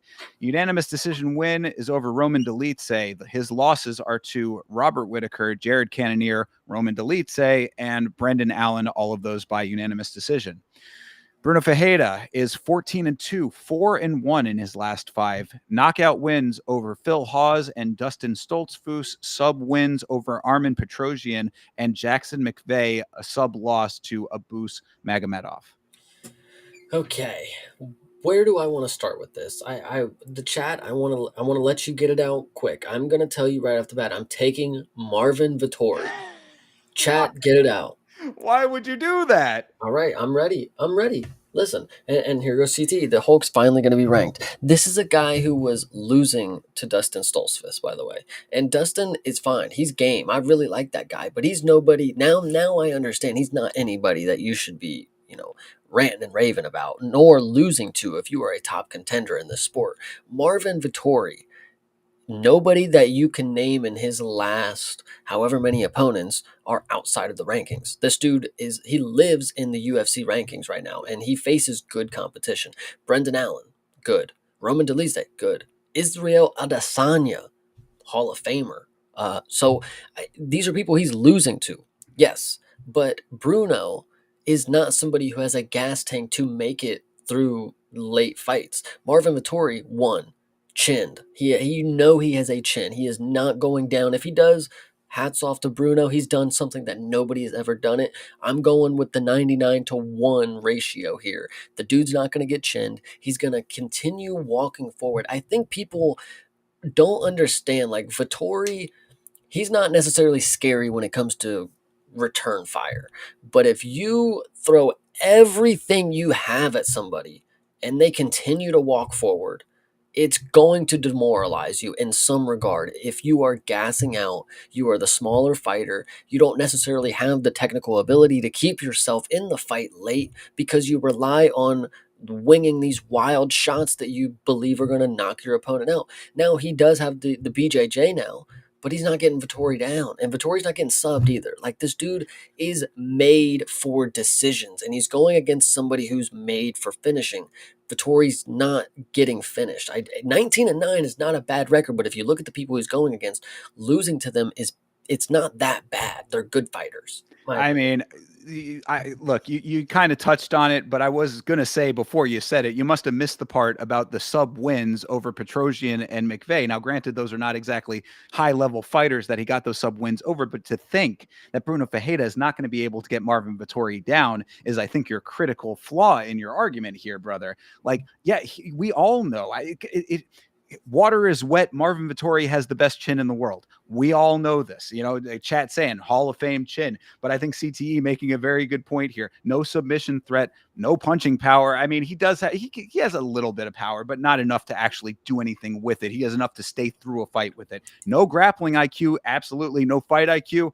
Debatable, but probably likely. So my point with all of that is that Ferreira, like all of us, like every human being on the planet, brother, the internet down there in Brazil is pretty good at this point, regardless of what Uncle Chael says. So I guarantee you that this guy has the tape. He knows Vittori is a dude who he cannot knock out. So this guy is going to be around his waist for 3 rounds. He is going to be keeping his gas tank in check by being, a hugger here. I think that this is going to be a lot of stalling, a lot of clinching, probably some decent work in those positions, but he's not going to want to stand there having to punch this guy a million times to no end. He's going to go the path of least resistance, and Bruno Ferreira is going to get this win very easily, considering that all he's going to do is pick at this guy's ankles. No, I don't think Vittori's getting taken down. He's too. No, he's too physically imposing for Bruno to just walk through his punches and just take him down. Like, dude, come on. He's a striker who has BJJ now, who apparently has BJJ now. And again, the people that he submitted are fucking losers. Like, straight up, Vittori is a loser, but he's game, and he's gonna go in there and walk forward. Bruno, it's crazy to me. I think about this. Like, Marvin Vittori is only 32. Like, I know he just came off a big injury, but like, we got a lot more time for you guys to start hating. But like, you could jump on board right now, and when he starts racking up decision wins, because the promotion knows that they have to give him people that are gonna lose, we might can come around to a good conclusion. But I think Vittori's a good underdog pick here. Sincerely, I do. Yeah, I mean, look, he is a guy who can navigate a fight. I mean, we've seen him get ridiculously mauled in fights and make his way through to the bell. I mean, this is, not a dude who you put him down in any capacity. Now, I mean, even in a cardio capacity, he'll gas for sure, but he'll still be able to make it enough of a competition through the end that it's not like he's sitting there with his hands down just taking punches left and right, even if his chin can take them. So I do acknowledge that, but I'm telling you that I think that because he has no ground game, there is a solid path to victory. As I always say when I'm evaluating fights, what is the path to victory? Fajeda actually has one here, and all it takes is it's a two pronged thing. It's a dual pronged system here because on the one hand he's going to be able to control, and on the other hand he keeps his own gas tank, so he's not having to expend all this ridiculous energy to no end. To no no return of any kind. We all know that Vittori can take 1,000 punches and not go down. So don't do it. Don't go down that road. I think that Bruno Fajeda, now that he has his little BJJ abilities here, these newfound abilities, whatever, you can call it how you want to call it, and it is kind of crazy if he's more of a power striker to just all of a sudden be a grappler, but I don't care. I think that having it in the back pocket is definitely going to be moving it from the back pocket to the front pocket after a couple of shots don't do anything. This guy, Bruno Fajeda, I'm going with it. No, this is genuine delusion from you, and I'm going to tell you why. And Showbiz is making a good point. He's cooperating. Hall of Fame Gasser and Bruno. It's not even. It's hard to debate somebody who genuinely what they do best can't even get them to the belt. Like that. That is a concern. I would say you're a striker who can't get to the belt, but it is genuinely impressive that this guy can pull off two, and I mean two grappling sequences because he got two submissions in the two grappling sequences that you've seen from him, and now all of a sudden you think he can wrestle for 3 rounds against Vittori That's the when whole he couldn't thing, though. even stand and strike for two. I don't. But that's it gives him the ability to keep his cardio, is what I'm trying to say. I mean, this is the deal. Is the it like, God, okay, and I see it, I see that I'm getting dunked on No, I this think one. it's I think it's me getting dunked on here. But I don't know. I mean, look, I think that I'm telling you, I think that if we think about what you know about Marvin Vittori, you know these things, we know these things, he knows these things. That's my point here. Is that like what I was saying? Clear path to victory. It does two things. It allows him to control and not gas himself out. If he's a Hall of Fame gasser, laying on top of the other guy is a good way to retain your tank. I just look back to the fight with Dustin Stoltzfus. He threw everything he had at him in the first round. Dustin Stoltzfus continued walking forward. Bruno Fajeda said, "Fuck it, I'm gonna throw a spinning elbow," and it worked. It's just not going to work every time. You were gassing out, and you were going to lose those next 2 rounds. And I've stuck on to that. And the next fights, he comes out here and he has he has some BJJ. That's fine, but mate, you're still gassing. You're not fixing the issues. Performances where I can see elevation and progression. It's like, okay, you gassed out. Now, Ebo Aslan, another example, just never fucking got over the gasses out every fucking fight problem in his game. Like that happens with some fighters. What's his name? Fucking Kyler Phillips or whatever. That dude gasses every fucking time. He just does nothing for the last 2 or 3 rounds. Giga Chikadze is probably going to come out here and do the exact same thing. He'll have one good round where you're like, holy shit, there's that left leg from Giga, and then he does nothing for the next 2 rounds. Like, Bruno is just not the guy that I would say I would take over 3 rounds in a fight. If it was somebody who potentially could get knocked down in the first or second round, I would take Bruno. 100%. Maybe even sub him, sure. But Vittori he's not going to get finished. He never has been. And he's only 32 years old. It's not like he's 39, like, some other people who have never been finished, whatever you want to say. I know there's not necessarily a 39-year-old who hasn't been finished that we're talking about, but older people, Bracatona, older people, they get finished easier. Vittori's not old. He has not shown to be slowing down in the chin department, and he's a very consistent game that can get you decisions. Bruno, does he have decision wins? I don't know. Like I know he just finishes people, so I don't know. Yeah, I mean it is true. All of his previous 4 wins have all been of the finishing variety. So you are kind of tracking with all of that.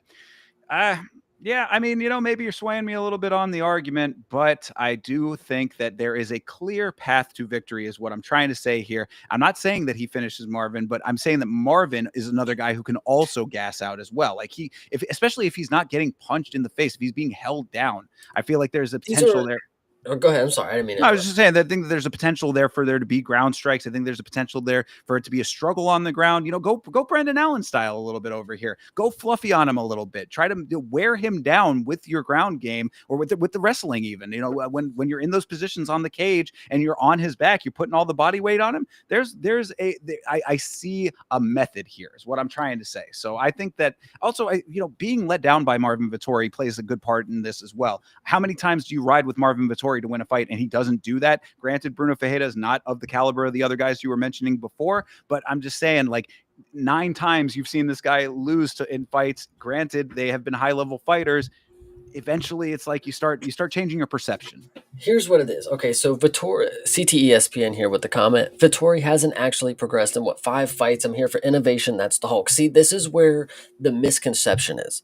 Vittori may or may not progress because he's at his form. This is what Vittori's going to be, but he's going to get you a decision against the best of the division right now. He will get you a decision loss against the best of the division right now. Bruno, on the other hand, you want to talk about innovation. I think, again, we're overvaluing what getting 2 submission wins against 2 bums can be because he's not going to do that against Vittori. And then I don't know.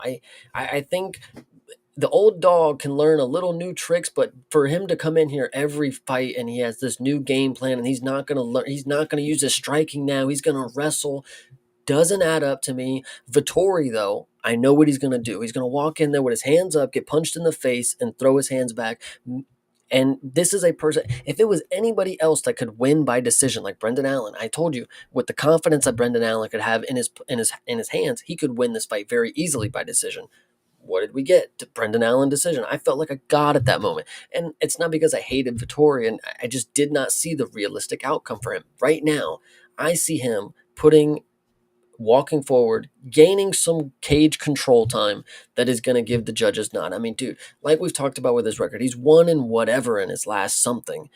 It's got to give. He's not even a bad fighter. I mean, he loses, but again, it's to the best of the division. Is Bruno as good as Jared Cannonier, Sean Strickland, Brendan Allen, Israel Adesanya? You name these people. If you put Bruno up there, that's you. I will save that for when he actually, if he finishes Vittori, okay, now we're talking. He can be up there with the people who didn't even come close to it when it talks about those people. But if Bruno ends up just gassing out after 1 round and he skates by with a split decision or something, I mean, sure, but Well, that's the thing, though, is that it doesn't matter. I mean, like, that's a different conversation. Is where you want to rank him. I'm saying that there is a clear path to victory for him if he plays his cards right. There, you're gonna upset me. How is it a clear cut way for Bruno to win, and you're telling me it's wrestling against Vittori when he's a striker who can't fight for 3 like, how is him wrestling? He has not been wrestling his entire life. He's been striking. He's now 33 years old. He's gonna just magically pull 3 round wrestle fuck out of his ass. Like, I'm just new that mythical really. fighter unlocked, brother. All right. Well, we shall see. All I know is that you are correct. I don't think that he's going to finish Vittori, but if you want the galaxy brain play here from St. James, it's Bruno Ferreira by decision. I like this one, and I'm setting Marvin Vittori up for a good win here because I think it's going to happen. And I'm not saying CTESPN. I actually haven't even talked about a specific skill set that Marvin Vittori has. It's just the attributes that come to his game: chin, cardio, and the fact that he goes to the decision. It's those things right there. Those are the only things you need to know about how he could just plod his way through here, and just and Bruno eventually is just not able to return any sort of volume that matters on the judges. It's going to be late round 2. Vittori steals the round. Round 3, Bruno doesn't have his hands up. He's just getting walked down. Dude, the way that he looked against Dustin Stolzfus, you should just go rewatch that second round of the fight. I mean, He all he had was that spinning elbow. That's it. That was the last thing that he could give. If he didn't land that, he was cooked. He was so cooked.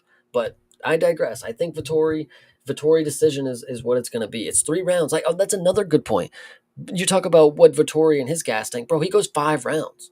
He made gas in five. Sure, that happens. With Brendan Allen, they just went 3 rounds slugging. He looked a little tired, but mate, he's been 5 rounds before. We know he can go three. It's 3 rounds against a dude who's going to gas, in my opinion, Yeah. against a Well, guy who gasses in 5 rounds, and that is, I don't know. I no, don't know. yeah, I mean that does track. I will definitely give you that. That yeah, Fajeda not having the 5 round experience and having a gas tank issue does not play well into the factors here.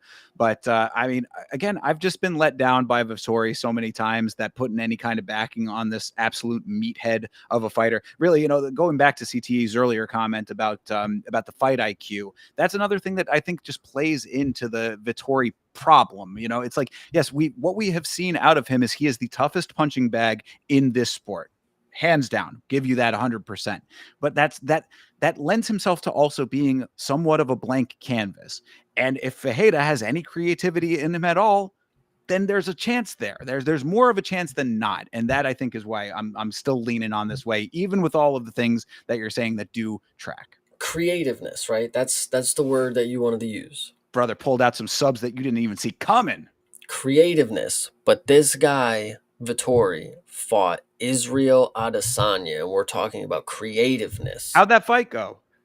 I mean, he lost, but that's the most creative striker ever. If you like, as of right now, Vittori has faced that guy and went 5 rounds with him.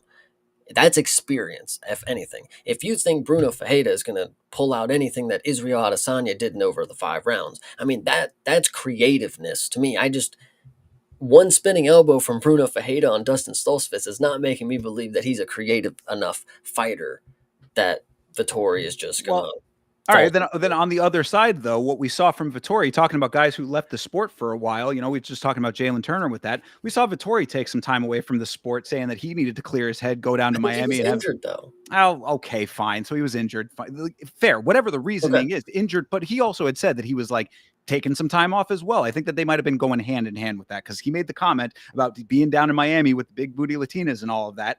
All good. Memer, fine. I'm good with all of that. But what we saw when he came back, the exact same guy. That's what I'm saying. Well, I think that might have been everybody's fault for expecting something different, and maybe we're go back to the Jalen Turner thing. Vittori, if you thought that he was going to take some time off and go see the Lord and come back a better fighter, maybe that's on you guys. I don't know. What I see is what I get from Vittori at this point. CT. We got to go with this, dude. Losing to Roman Dolizde is not even that bad. That is a contender in the fucking division. He was one fight away from getting a title shot. Like, I mean, let's fucking chill it here. So Roman Dolizde is actually a pretty good contender, and Marvin Vettori losing to him, he loses to all the better people in the division. And Roman Dolizde, going along with my narrative, I would agree is one of the better people in the division. I'd have to look at the fucking rankings, but Brendan Allen, good. Sean Strickland, we know is good. He's at the top of the ranks for a reason. Losing to some of these people, Israel Adesanya, Hall of Famer, Robert Whitaker, Jared Cannonier, all of these people, these are not just nobodies. Name the last time it was a nobody that Marvin Vettori fought, because Bruno Fajeda is the closest to a nobody that Marvin Vettori has been fighting, and I don't think that Vettori is just. I don't know, for his name's sake, he just can't fucking lose this. He's building a really good resume here. To lose to Bruno Fajeda is like a serious decline on the resume there, I would say. I mean, that's what I think is where we're kind of getting to, and I'm seeing. Shout out to Ground Steady, who's been, on your team with this one. But yeah, the Cannoneer loss, not bad, brother. That was one of the worst ass whippings that I have ever seen. That was the one that really showed No, you no, no. that, that not bad as in he was a good fighter. Yes, of course. Yes, Yeah, you're not. Jared is a No, great you're. fighter. But yeah, fair enough. Okay, fine. If that's these are all correct points, but I'm telling you, the new blood needs to be infused into this division anyway. So if it's going to be anybody, let Bruno Fajeda be the guy. Yeah. So yeah, see, Showbiz, Delize is legit top 15 middleweight. He literally, we're not even in the Roman. Listen, Roman Dolidze needs respect, and you guys better give it. There's no cope saying he was one shot away from the title fight. He literally was. He took a short notice bout. He was taking fights. He was active. He was ready to go, and then he got shot back down. Whatever you want to say. Roman Dolidze is decent. He's a decent contender. Marvin Vettori losing to him is not too bad in my opinion, but he loses to all the people that are good to great. Bruno Fajeda is the average to good area for me. I mean, that's just my opinion.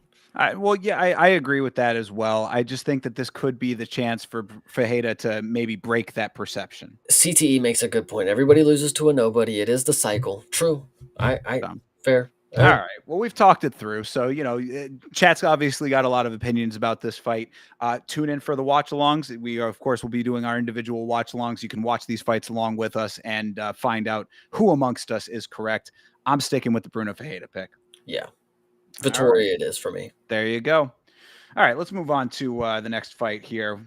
Got a good active chat. Thank you all for being here. Appreciate you guys. The next one up is Nazim Sadikov versus Fares Zayem. This is actually one of my favorite fights on this card. This is a good one here. So Sadikov is 11-1-1. He is 4-0-1 in his last 5. He had a TKO doctor stoppage wins, 2 of them, wins over Evan Elder and Ismail Bonfim, submission win over Terrence McKinney, a knockout win over Nicholas Mata. He went to a draw with Vyacheslav Borshov. Fares Zayem is 17-4, 5-0 in his last 5. Unanimous decision wins over Mikhail Figlak, Jai Herbert, Mike Davis. He had a split decision win over Claudio Puelles and a knockout win over Matt Frivola. That was that knee from hell. Okay. Here's the problem. Because when you were talking about Sadikov and what you were reminding me about his record, the thing that stuck out instantly was the draw to Borshov. We always talk Does about not some of age these well, yeah. we talk about some fights that just don't age well. This is a guy who gets finished almost all the time and loses unanimous decision every other time. You get a draw against him. Not a great look, considering we talk about overvaluing people. I mean, if you go to a draw with Borshov, I mean that should tell you all you need. You didn't convincingly do anything better than him, and he's not very good. But when you go to the opposite end of the equation, Fares Zaim has a split decision win over Claudio's Puglia. No fucking way, bro. That dude is horrible. That dude is no, no, no, no. It's not even that he's like bad. It's like he's awful. Like genuinely bad because Dan Hooker finished him, and like Dan Hooker, I know he's good. He's a top contender, but like to get finished by that guy like on the feet just from like body shots. It's not even like he just like finished him. It's like he stopped getting up because his tummy hurt too much. It's like, and he kept pulling guard. It's one of the worst performances I've seen from somebody. So hopefully he was better against Saeem because if not, split decision win against him is not better. It's not much better than getting a draw against Borshov. I mean, you could argue neither of them did anything in the draw, but if you closely beat Claudio's Pulios, holy fucking god, brother, that's not good at all. Well, I mean, it's that one. That's definitely a one that sticks out. But really, I mean, I think that the Mike Davis fight kind of speaks pretty highly as to why I'd be kind of going on the Sadikov side myself. Because if you remember the Davis fight, I mean, Davis, that was the whole paint fumes I was incident. gonna say, don't you better bring it up. But I mean, put the paint fumes out of the equation. I mean, what we saw though was a pretty decent 2-way fight for a lot of it. I mean, granted, Perez did win the fight in the big picture of everything, but I mean, Davis is a dude who I've always thought was like right at that point. So it was like, yeah, Perez should beat this guy here to be above that, but it was a little bit too close for comfort if you're thinking that Fares Zayem is next up.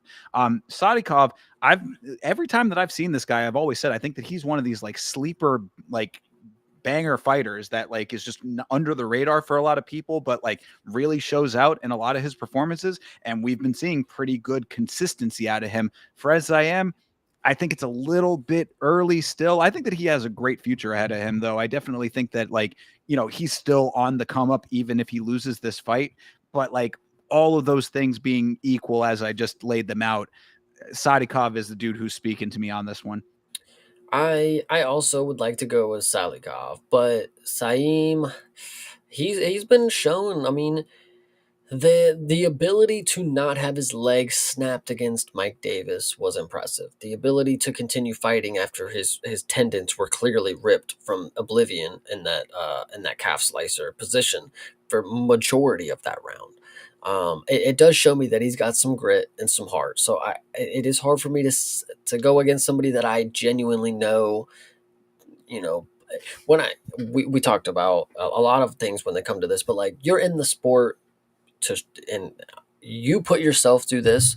You shouldn't be tapping early to these. Zaim is one of these dudes that I respect for not tapping until his fucking leg was gonna break. I'm like, hats off to you. You're in the cage for a fucking reason. You wanted to be there. You're proving it to me why you need to be because you are clearly deranged. But when I know a guy will do that, it's hard for me to go against him. Salikov he's slick though, man. This dude's got striking for days, and it's kind of an interesting. He's got the timing of his strikes is what it is. He's very good at setting a different set of pace. So he's very slick with his striking, but his jab and his 1-2 doesn't come right after his. It'll jab and then it's a split second long. There's a lot of just small details that I think Salikov has on the feet that obviously Zaim is going to have to, the chat's talking about his Dutch kickboxing. We got knees and stuff coming from him. Yeah, I think it's going to be tough for him to get that off against Salikov because this dude's a very good range striker and he seems to have power with it. So it's going to be tough, but I'm going to take Salikov. Yeah, and to that point, I think that when it comes to the ranged attacks, that actually plays into Salikov's into his like skill set a little bit better because what you're talking about with the timing and the technique, that those really are like his greatest weapons, I would say, and like being able to anticipate when the longer fighter is going to be throwing long ranged attacks, that gives you a lot more time to work with the time that it takes to actually get those attacks off. You know, if this guy's going to be out here trying to throw like high kicks, you get under those nice and easy, especially if when you're as locked in. Like Salikov is a guy that I think gets into the flow state pretty quickly. So like if you're there and anticipating what's coming at you, and it takes the guy longer to throw the attacks because he has the longer limbs, you keep that longer distance. You close the distance easier, get around shots easier, get under shots easier. I mean, there's a whole lot of ways that you can evade the attacks to get your own attacks off, and he can be a counter king right now. I think chat's making a good point. Salikov survived 75 strike combo flurry from Motto. He's also got heart. That was a great fight, if you recall. It was a very good fight. Fair. Okay. But I don't know, bro. When I saw Zaim's leg, I mean, I'm watching this the entire time thinking, holy shit. At any moment, you're just gonna see just an explosion happen in his fucking knee. And it never happened. And I'm props to him for knowing the limitations to his body. I mean, in his mind, obviously it's gonna have to break before I stop. And it didn't actually get to that point. So shout out to him, mind and body. I mean, this is a guy I'm kind of with it. This is my free spirit kind of guy right here. I like it. Yeah, for sure. Frezayem is probably my favorite French fighter currently. I would say. I mean, like he's doing a lot of good things and he's doing a lot of things correctly. I just think that Sadikov is just a little bit higher of a test than he's currently capable of, like right now. Like if he had like maybe like two more really solid wins under his belt, like hard fought battle kind of fights, where he really had to like overcome what you're talking about, like consistently. And he's just doing that and doing that. Be like, all right, maybe this guy is a little bit more of a force to be reckoned with, but I think he still has a couple of more like notches that he needs to get in the belt before he's like at that point. And Sadikov is just a dude who's already there. So it's like, you're kind of meeting a dude, like it's poor timing for him, I would say right now, Yeah, but good matchmaking. 100%. No, I like this fight a lot for sure. Yeah. Yeah, I do too. So who are you going with in the end? I'm gonna take, just because Cyril Gane is my favorite fighter now, I'm taking Fares Zaim as, I'm going French all the way now, guys. Viva France. Go check out our review of KO, by the way. Hell yeah. And the cage. And the Yeah, cage. we definitely have some love for France around here. No, good call. I mean, look, if again, this is another one of those times where it's like I do like Fares Zayam a lot, and I think that he's got a lot of great attributes. I just think Sadikov is too locked in. I got to go with Nazim Sadikov. I like it. All right. Next up is Macy Barber versus Karini Silva. Barber is 14-2. She is 5-0 in her last five. Unanimous decision wins over Montana De La Rosa. Jessica I and Caitlin Seminara. Split decision win over Andrea Lee and a knockout win over Amanda Hebos.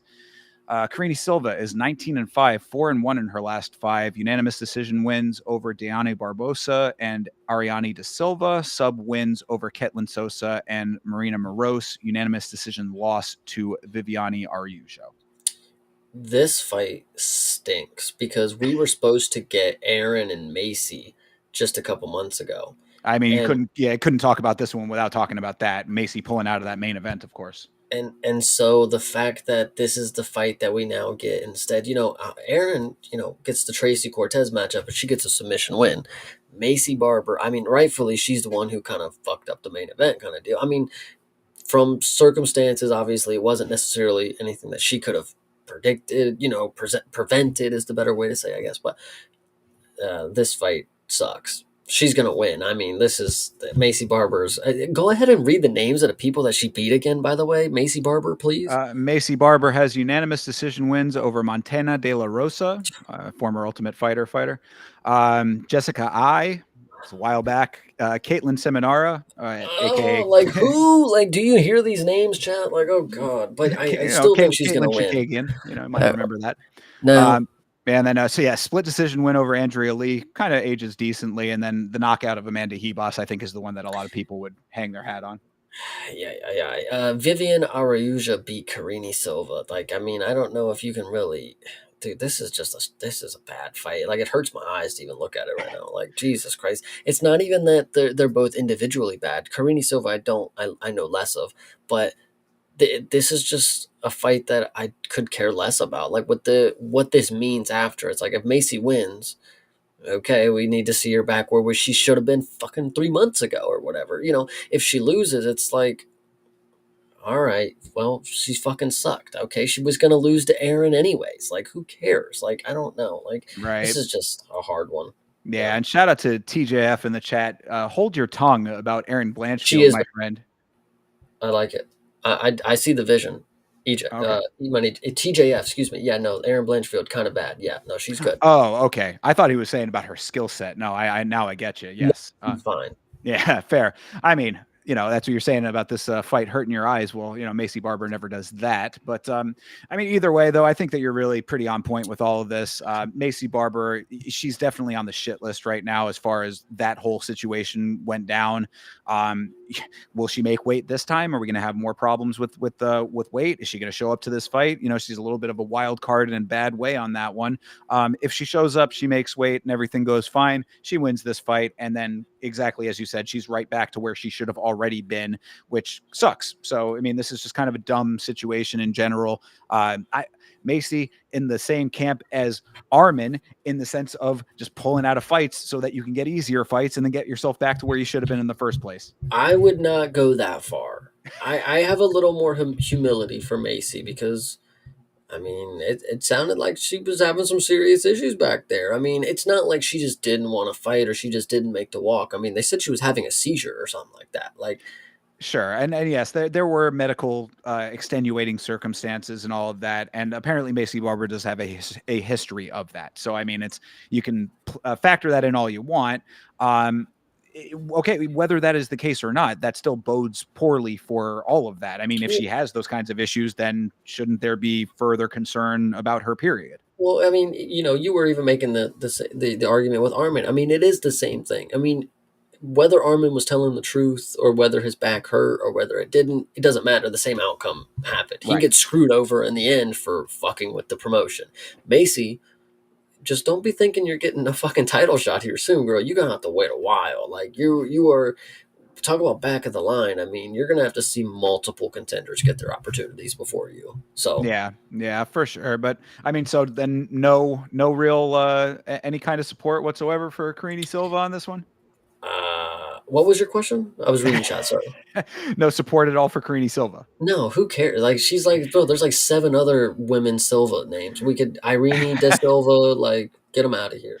All right, fair enough then. I mean, I guess that's Natalia Silva, look, there's another one. Just like, yeah. get sweep her under the rug. No, Rolly Shuaba, she didn't have a seizure. There are some leaks that she just had a panic attack and refused to fight Aaron. All right, what do you think about Ah, that? I mean, the leaks, the leaks, the leaks. You know, who's the source? You know, cite your sources, I guess, kind of thing. But could it be true? Sure. I mean, again, that's what I was kind of getting at, where it's like, no matter what the reality of the situation is, the fact that it happened, lends itself to these kind of questions, and B is a cause for concern. Again, whether it's those type of things where it's jitters or whatever it is, panic attacks, or a legitimate medical issue, neither of them are good. So Mhm. I think that the only real concern is if she comes in and makes weight and gets herself to the cage, based on what we have seen. If she does that, then she should be fine. But going forward, these are still problems that you should always have in your mind about her.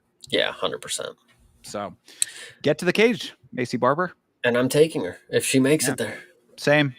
Unfortunately, I hate to put support behind somebody with that set of circumstances, but in this fight, I think it's the only thing to do. Hell yeah. All right. Well, next up, this is an interesting one. This is Terrence McKinney versus Chris Duncan, Scottish Chris Duncan, that is. Terrence McKinney is 17-7, 4-1 in his last 5. Knockout wins over Mike Breeden, Brendan Murat, and Damir Hadzovic. Excuse me. Jesus fucking Uh, Christ. the bomber there, yes. Submission win over Vyacheslav Borshov. His knockout loss was to Esteban Ribovics. Chris Duncan is 14-2, 4-1 in his last 5. Unanimous decision wins over Yanalash Muz and Mateusz Rombecki. Submission wins over Balaji Oki and Jordan Vucenic. Submission loss to Manuel Torres. This one, actually, that is a crazy thing to note. A striker in the fight that we're going to talk about here in a few, Manuel Torres, submitted one of the guys that is a lethal grappler in Chris Duncan. Got his back, choked him out. Insanity. I don't know how that actually happened. I wasn't there for that, but that is a true fact. Terrence McKinney, some statistic that had went around. I don't know if it's still accurate. It might be a little more inflated now. He had in 23 of his 25 fights, he had not seen the judges, something like that. Oh yeah, I mean Terrence McKinney is a killer be killed fighter to the Yeah. nth degree. So I'm going to go ahead and say, obviously, this fight is going to finish because Chris Duncan is also your relative killer be killed kind of guy. But these guys should go out here and throw hands, and I don't think it gets to the mat necessarily. I think if it does, then Chris Duncan is going to be able to get the submission, but I don't think it's going to get there. I think we're going to get two dudes who stand right in the middle and brawl really quick, and I'm going to take Chris Duncan to have some heavy hands. I think Terrence McKinney has been chinned before.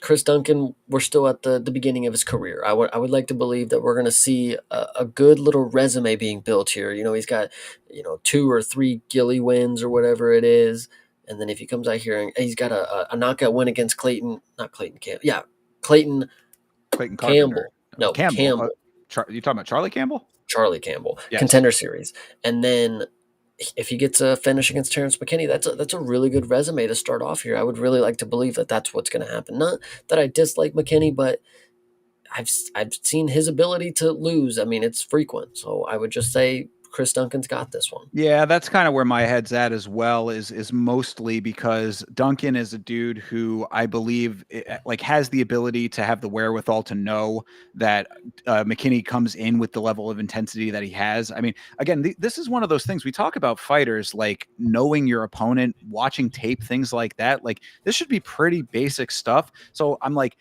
maybe it's a wrong mindset to have that like that should just be a given that these fighters do that, like do the tape study and all of that. But with Chris Duncan, I got to believe that this should be the case considering it's Terrence McKinney. This is like, again, the poster child for killer be killed. So if you know that a freight train is coming at you at the beginning of the fight, I believe that Duncan has the skill set to be able to navigate that, get himself out of harm's way and go toe to toe with that as well. Like if he's going to come in and try to rush him, Chris Duncan's just going to have to rise to that occasion. We've seen him in grudge matches where he can take that kind of punishment for long periods of time.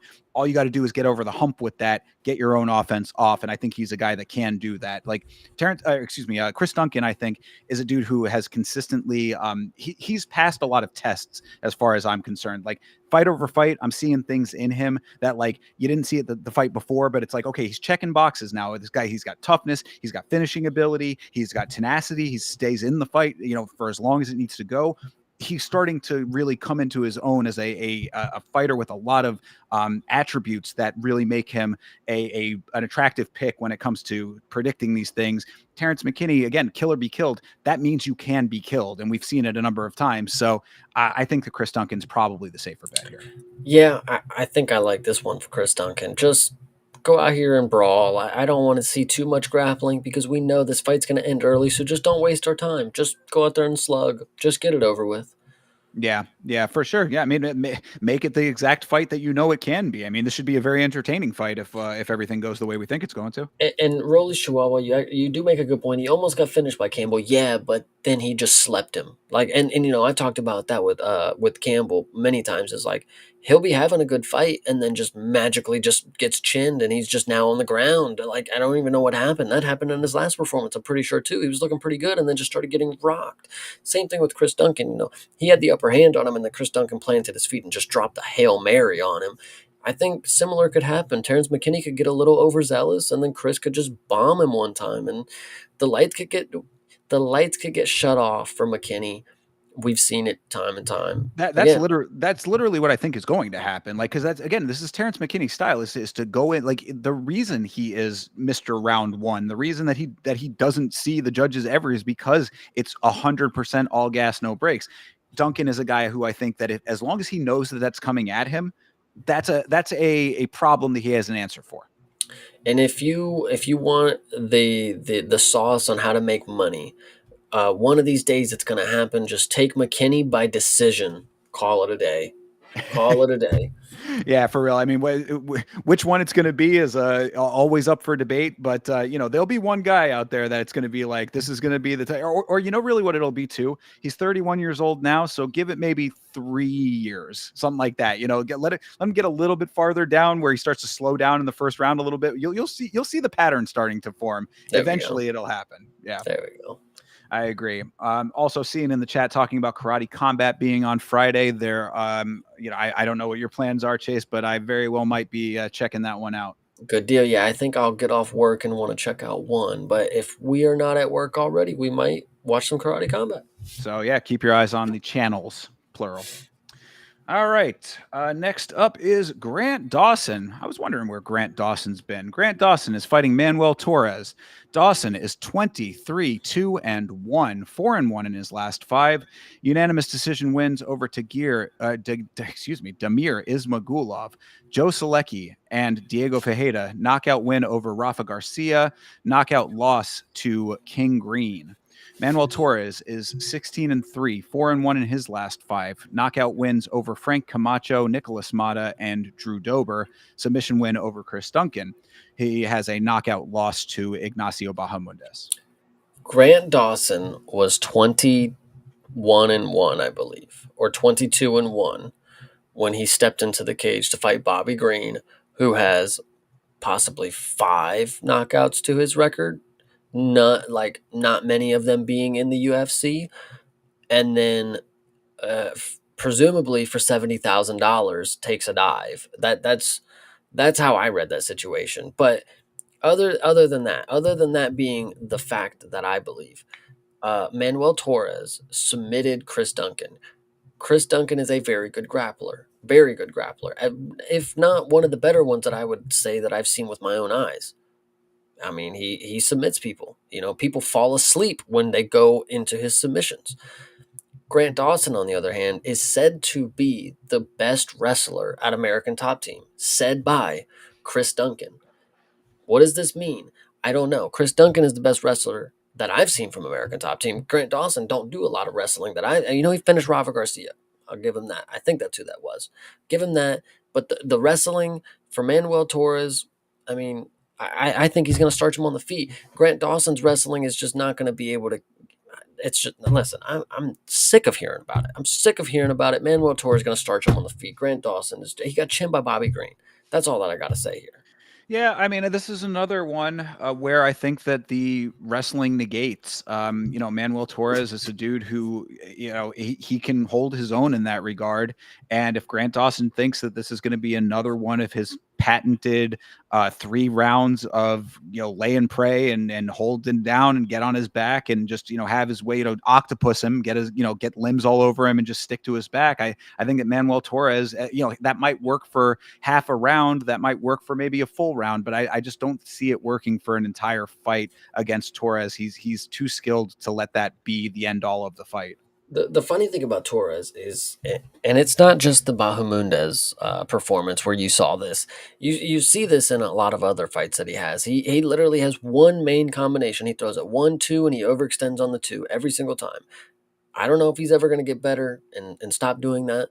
I've always said that it's going to get exploited. I mean, it did by Bahamundez. Everybody's going to see exactly how to do it from here on out. I thought Drew Dober was going to be the one to be able to catch him, but that is not what happened. Grant Dawson is also not the caliber of striker that matters enough to be able to exploit what Manuel Torres does bad in that situation.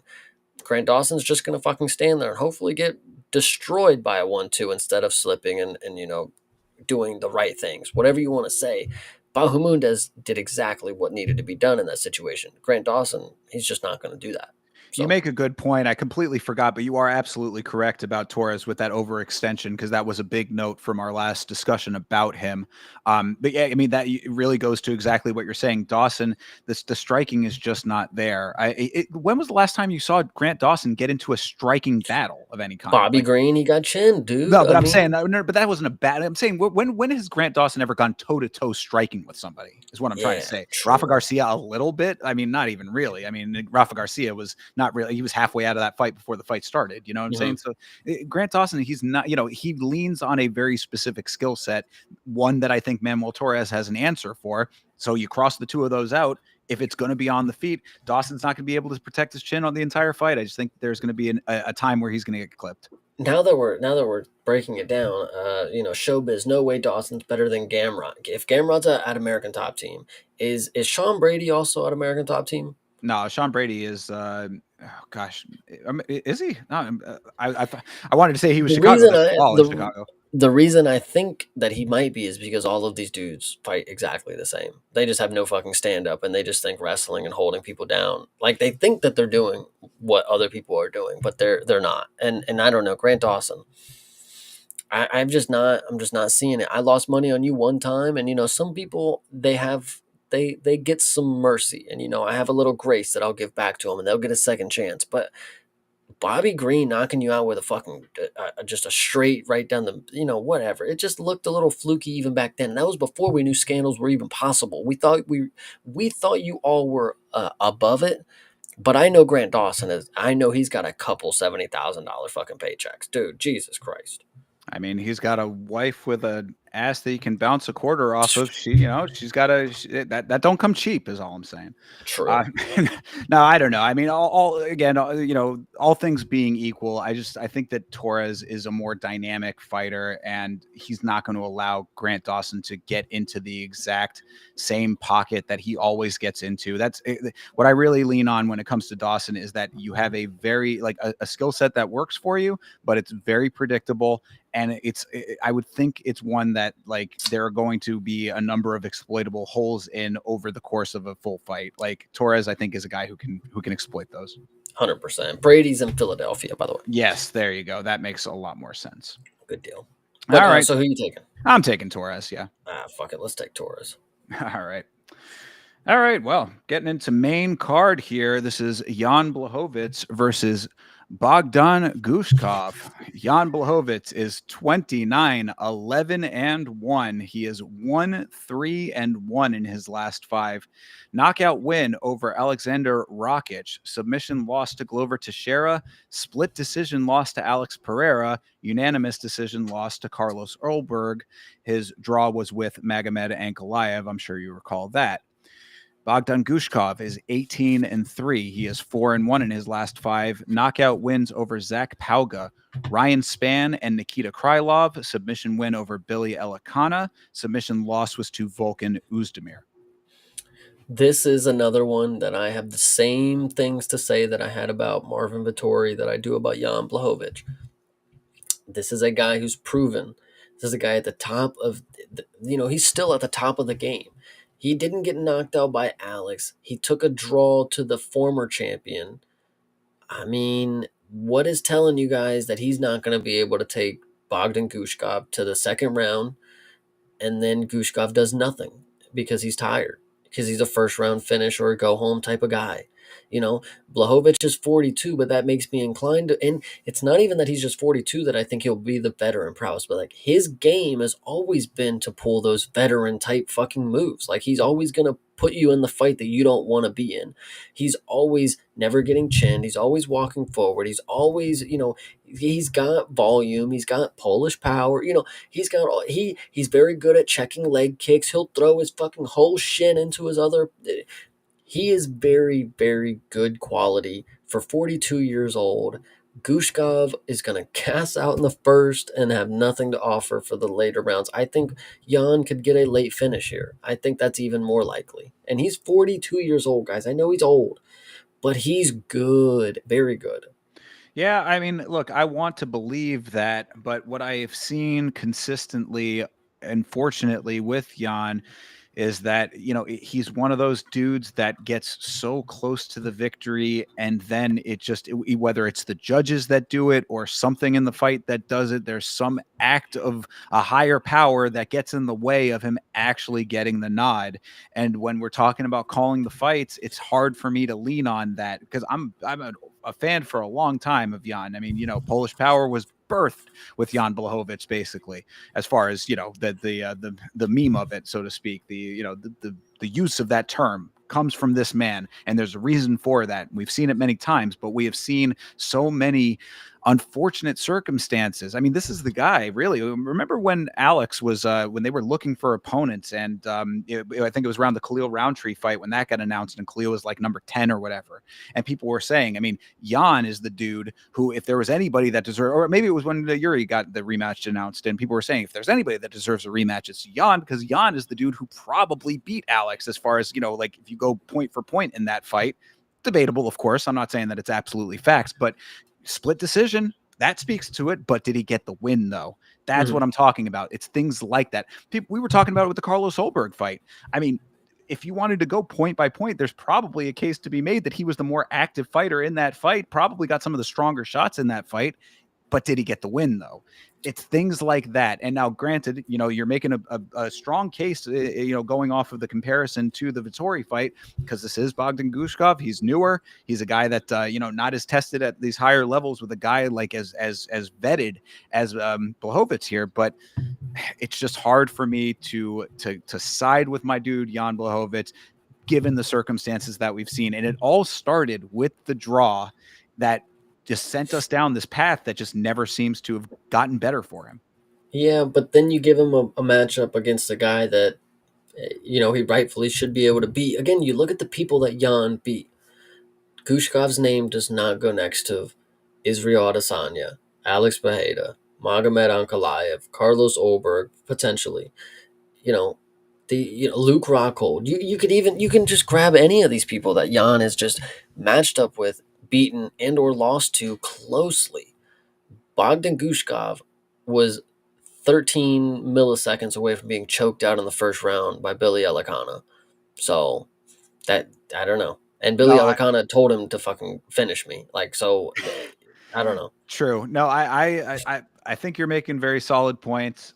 Same points. Excuse me, same points that I thought were very solid with the Vittori prediction. But again, it's where are they at currently? What have you done for me lately, kind of thing. And I like, do I want Jan to win? 10,000% I want him to win. I would like, do you know how awesome it would be to see 42-year-old Jan Blachowicz have a career resurgence? I think it would be an amazing triumph of the will when it comes to that type of dynamic. I think, having the sheer will and power to bring yourself out from the depths that he is currently in would be phenomenal. Do I see it happening? And yeah, you're right. This is not necessarily like some high level person that is currently in the echelon that you're talking about, but could he be the next wave? I'd say that Bogdan Gushkov has as much of a chance as anybody else of being part of the next wave of the division. So this could just be the time, is what I'm saying. And time, unfortunately, waits for no man. Showbiz, yeah. Anthony Smith Doppelganger is just not that good. I mean, that's exactly what it is. I mean, he gets a lot of hype because ha ha ha ha. He looks like Anthony Smith. He's from Uzbekistan, but he's just not that good. I mean, he got submitted by Volkan Oezdemir. That's a fucking striker, mate. Like, Yeah, that is true. That's a good point. and that was you can if you click on Bogdan Gushkov, you could see that loss recently in his last five. Like it literally shows it in the little box that shows the recent. Like if it's outside of this last five, I can't even see it without clicking show more. So be it. But if it's right there, and it's against somebody like dude, he's 33 years old too. Like he's way too old. And I think another thing about Gushkov that people just widely just like don't realize is he's way too small for light heavyweight. It's as if he just doesn't cut weight at all. He Yeah, could clearly make 85, but that I'll definitely give you that. He is definitely undersized for the division. That's yeah. true.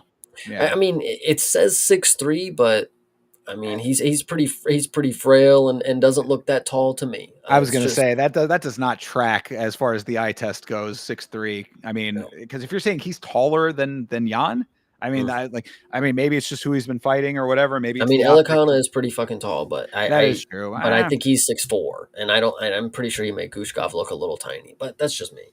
Fair. Well, so then you're thinking that the phoenix rises with the Polish power.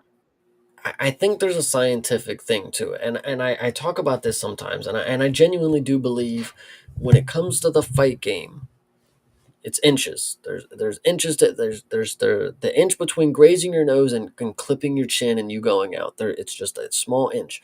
Having a beard, I think there's something about it when you are trying to punch somebody who has a beard in your mind. Once you get to the beard, that's the end of the punch. When there's no beard, the cheek is the end of the punch. You're making full contact. I think that extra inch is just that extra inch is all it's taking. That Jan's beard is covering it. Josh Emmett, you can give a lot of people credit for these chins, and it's just because they have big, bushy beards that the depth perception is just off. You just don't have the range targeted correctly. And I listen, Yuri Prohaska for the longest time, he wasn't getting chinned. I'm just saying, guys. I think there's something there. I mean, as meme worthy as this assessment may be, myself and Vitz King on one of the watch alongs confirmed that there is scientific backing to that theory that Nice. having a beard does a negligible yet still noticeable, it's still scientifically valid amount of damage reduction. So, that being said, this is the expert analysis that you're getting on last week's fights. So, No, literally. This is why I'm taking Jan Blachowicz because he has a Polish beard. there you go. Bingo. I mean, Gushkov has no hair on his body, clearly. Look at this picture. So, exactly. Full head of hair on Jan plus beard, no hair at all on Gushkov. The answer is clear, people. yeah, we're taking shirts versus skins here. We're taking shirts with Jan. I love it. Well, I mean, it's tough for me. Like I said, I want to believe. Heart saying Jan kind of thing. You know what I mean? Like I really do want him to win this But fight. why would your brain say Gushkov here, though? Like, what in What his I game do what you I think that said he. though. Yeah, no, I get like all of what you said tracks. It's the fact that Jan, whether by hook or by crook, I mean, it's just one of those things. We've seen him win fights and still lose fights. You know what I'm Hmm. saying? Like people said that he might have won the Ankalaev fight. Obviously, Hmm. it went to a I thought draw. he did. So there you go. So this is what I'm trying to say. It's like we have seen so many times where it's just like the universe conspires against Jan Blachowicz. I don't like it, but I just got to go with what I'm go with the flow kind of thing. You Yeah, know what I but mean? those are decisions, though. So This you is think he's not. finishing Guskov? Well, I don't think Gushkov is gonna. I mean, it's not even gonna be close if it gets the decision because Gushkov has one good round, and if he doesn't get it done in the first, I mean, he may not even win the first round if he doesn't even get it done in the first. Like that's potentially how bad of like he doesn't do anything but swing wild hooks and just runs in there and just does a bunch of bullshit. And if it works, he's cool. He knocks out Ryan Spann. Woo! Like okay, like I mean, it's not Zach. When you said Zach Pauga, that dude literally just lost to Rebellis Espana. Like True. I don't know, bro. I don't know. Jan is, I know 42, and I know I hate on the old heads, but clearly, if you are a good old head, you can gain some respect in this corner over here. Because Jan is Tell me now if you took Muslim Salikov or not. No, I did not. Okay, fair. All right. Okay. If you would have took that old man, but you don't want to take this old man, I would have had some very big issues because this is the quality of old men that I feel like you should be telling me. Like when we talk about the old heads, and I say they got to get finished eventually. One of these days they get finished, and all you're going to do is say hats off. It's because they're old. This is the person that I say it doesn't apply to. Nicholas Dalby, another person it just doesn't apply to. I I don't know. Kushkov is not. I just don't see him winning outside of the first exchange. If he doesn't chin him, I mean, that's about all he's gonna give. All That's right. just Well, then we'll see it. I mhm. mean, I guess the choice is obvious for you. Jan Blachowicz. I mean, I'll go with him. I'll go with Jan. But you heard what I said. You know what I I'm hear you. saying? So, all right. If he gets chinned, I mean, we'll have a funeral for him or something because that's horrible. Well, and yeah, I mean, this is kind of fighting for your life in the organization, I would say, really. And I mean, he might be one of those guys that they keep around for longer, and he'll continue to fight guys below Gushkov level. But like, what's really left at that point?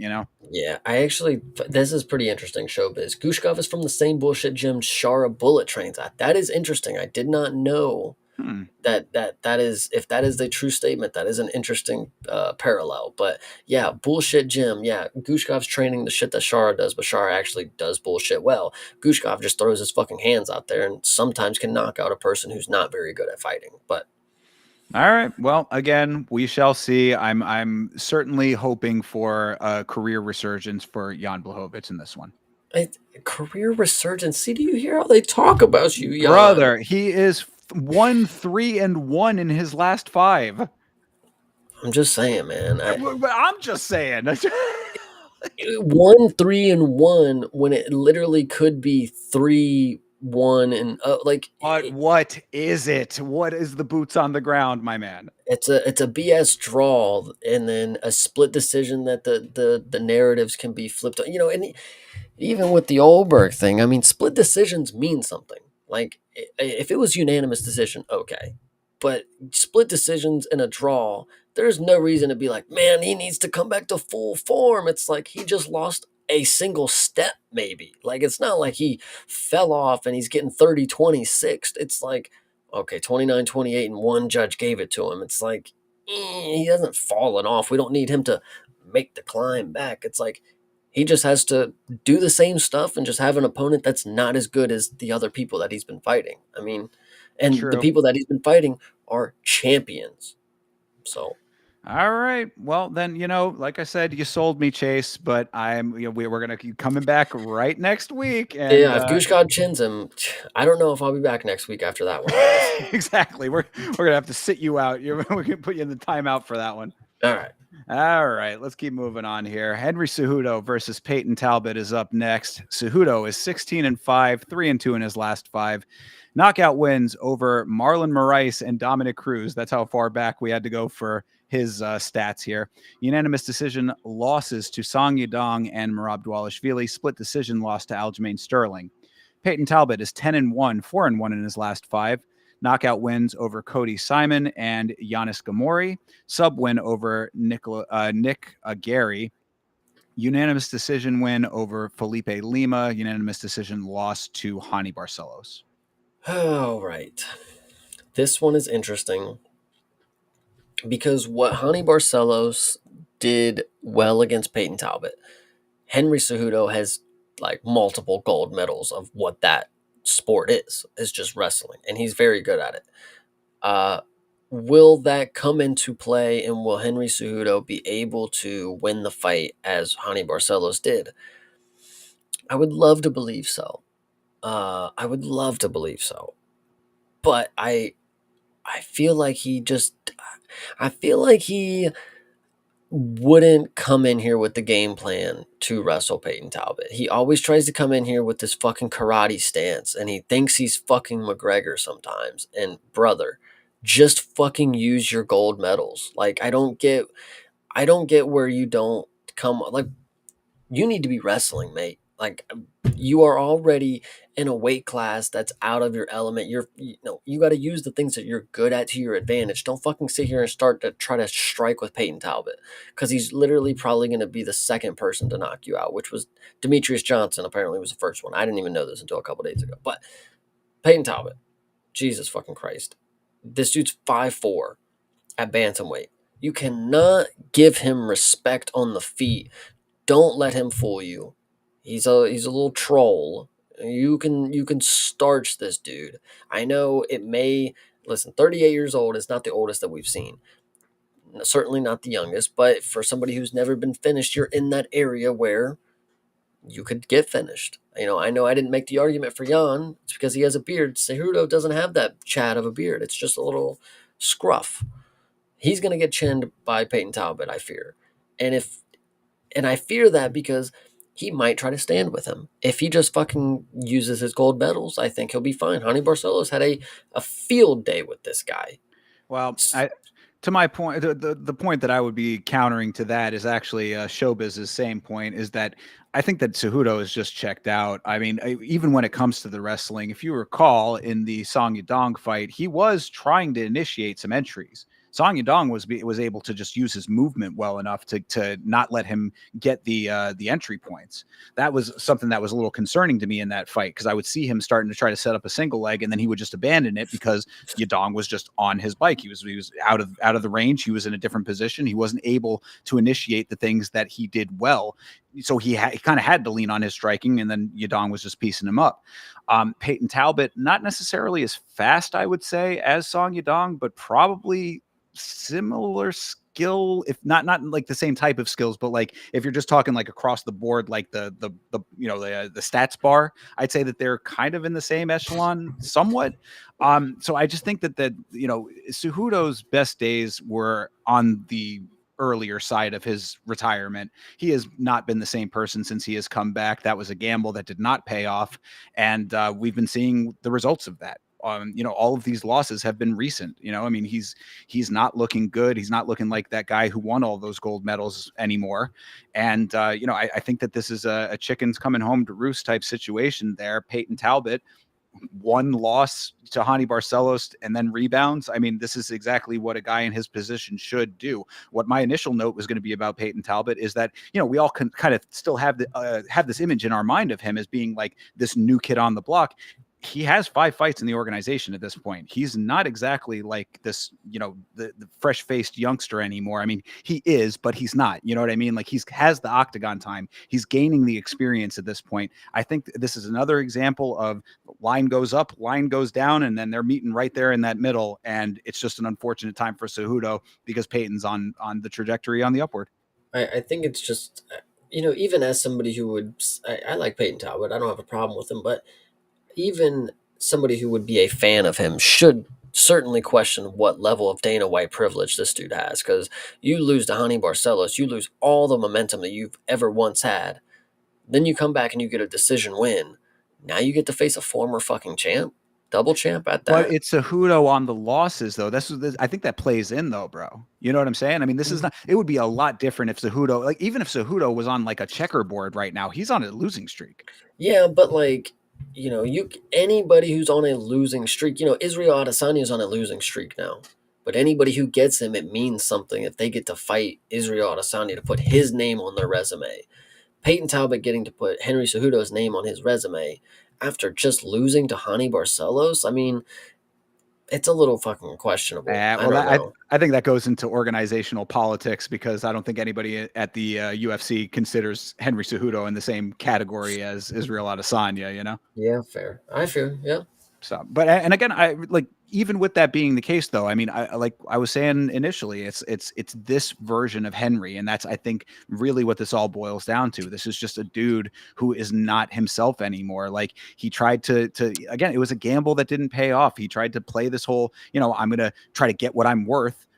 He didn't get that. Nothing. Career stagnates, hits the wall when he's out of the organization. Nothing doing for him. Comes back in. Not the same guy. All that time off didn't do him well. I mean, you can say it's ring rust. You can chalk it up to whatever you want it to be, but there ain't no ring rust anymore. I mean, all of those factors are what they are, cemented now. So this is the version that you get. I think that Song Yadong really exposed a lot of that. And like I said, they're not exactly the same type of fighter, but if you're just looking at it on a strictly a flat playing field, I'd say that Peyton Talbot and Song Yadong are similarly, in my mind at least, I rank them in a similar category.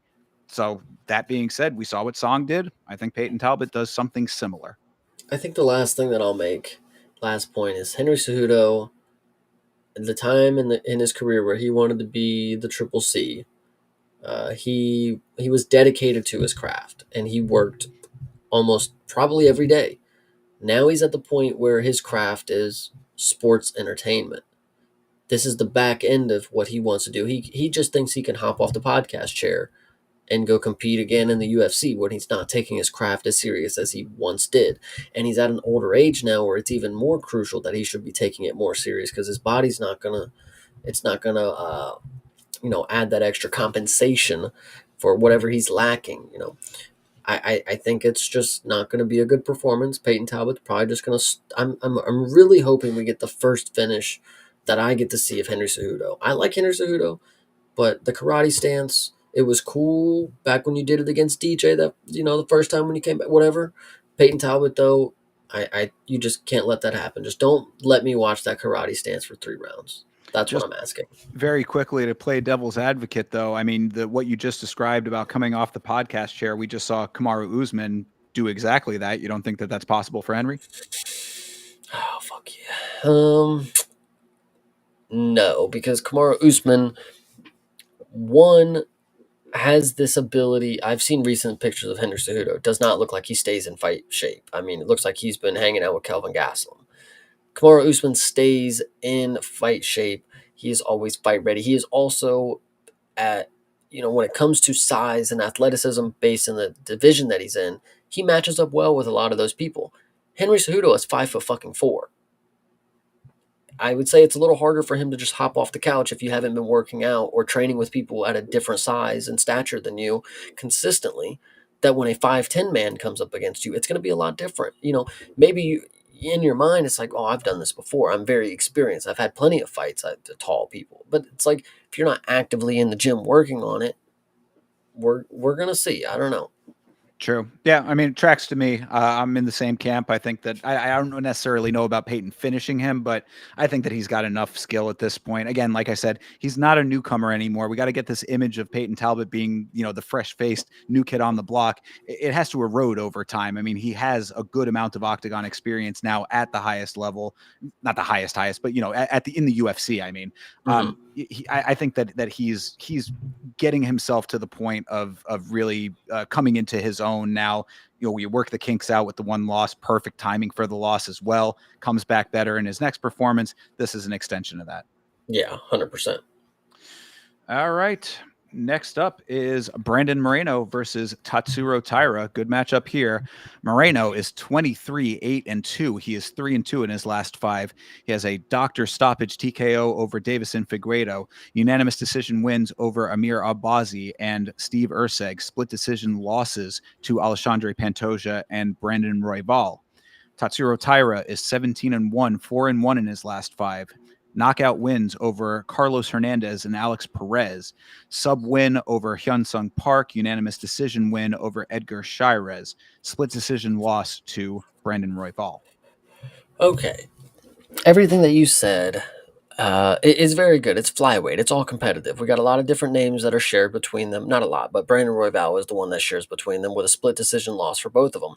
Good matchup on the matchmaker side here. I think this is the most fireworks of a fight that we could have got post Royval for Tatsuro Taira. I mean, this is banger work here. This is going to be scrambles. This is going to be a lot of good striking, a lot of good grappling, yada, yada, yada. I think if I'm going to go ahead and take a split decision on this card, it has got to be this one. Nobody is going to clearly define who is winning these rounds. If I see a unanimous decision, I will throw up because this is two people who don't deserve to have a unanimous decision loss to each other on their records because they're both so skillful and they have exactly what the division needs for a top competitor as of right now. They can keep it interesting.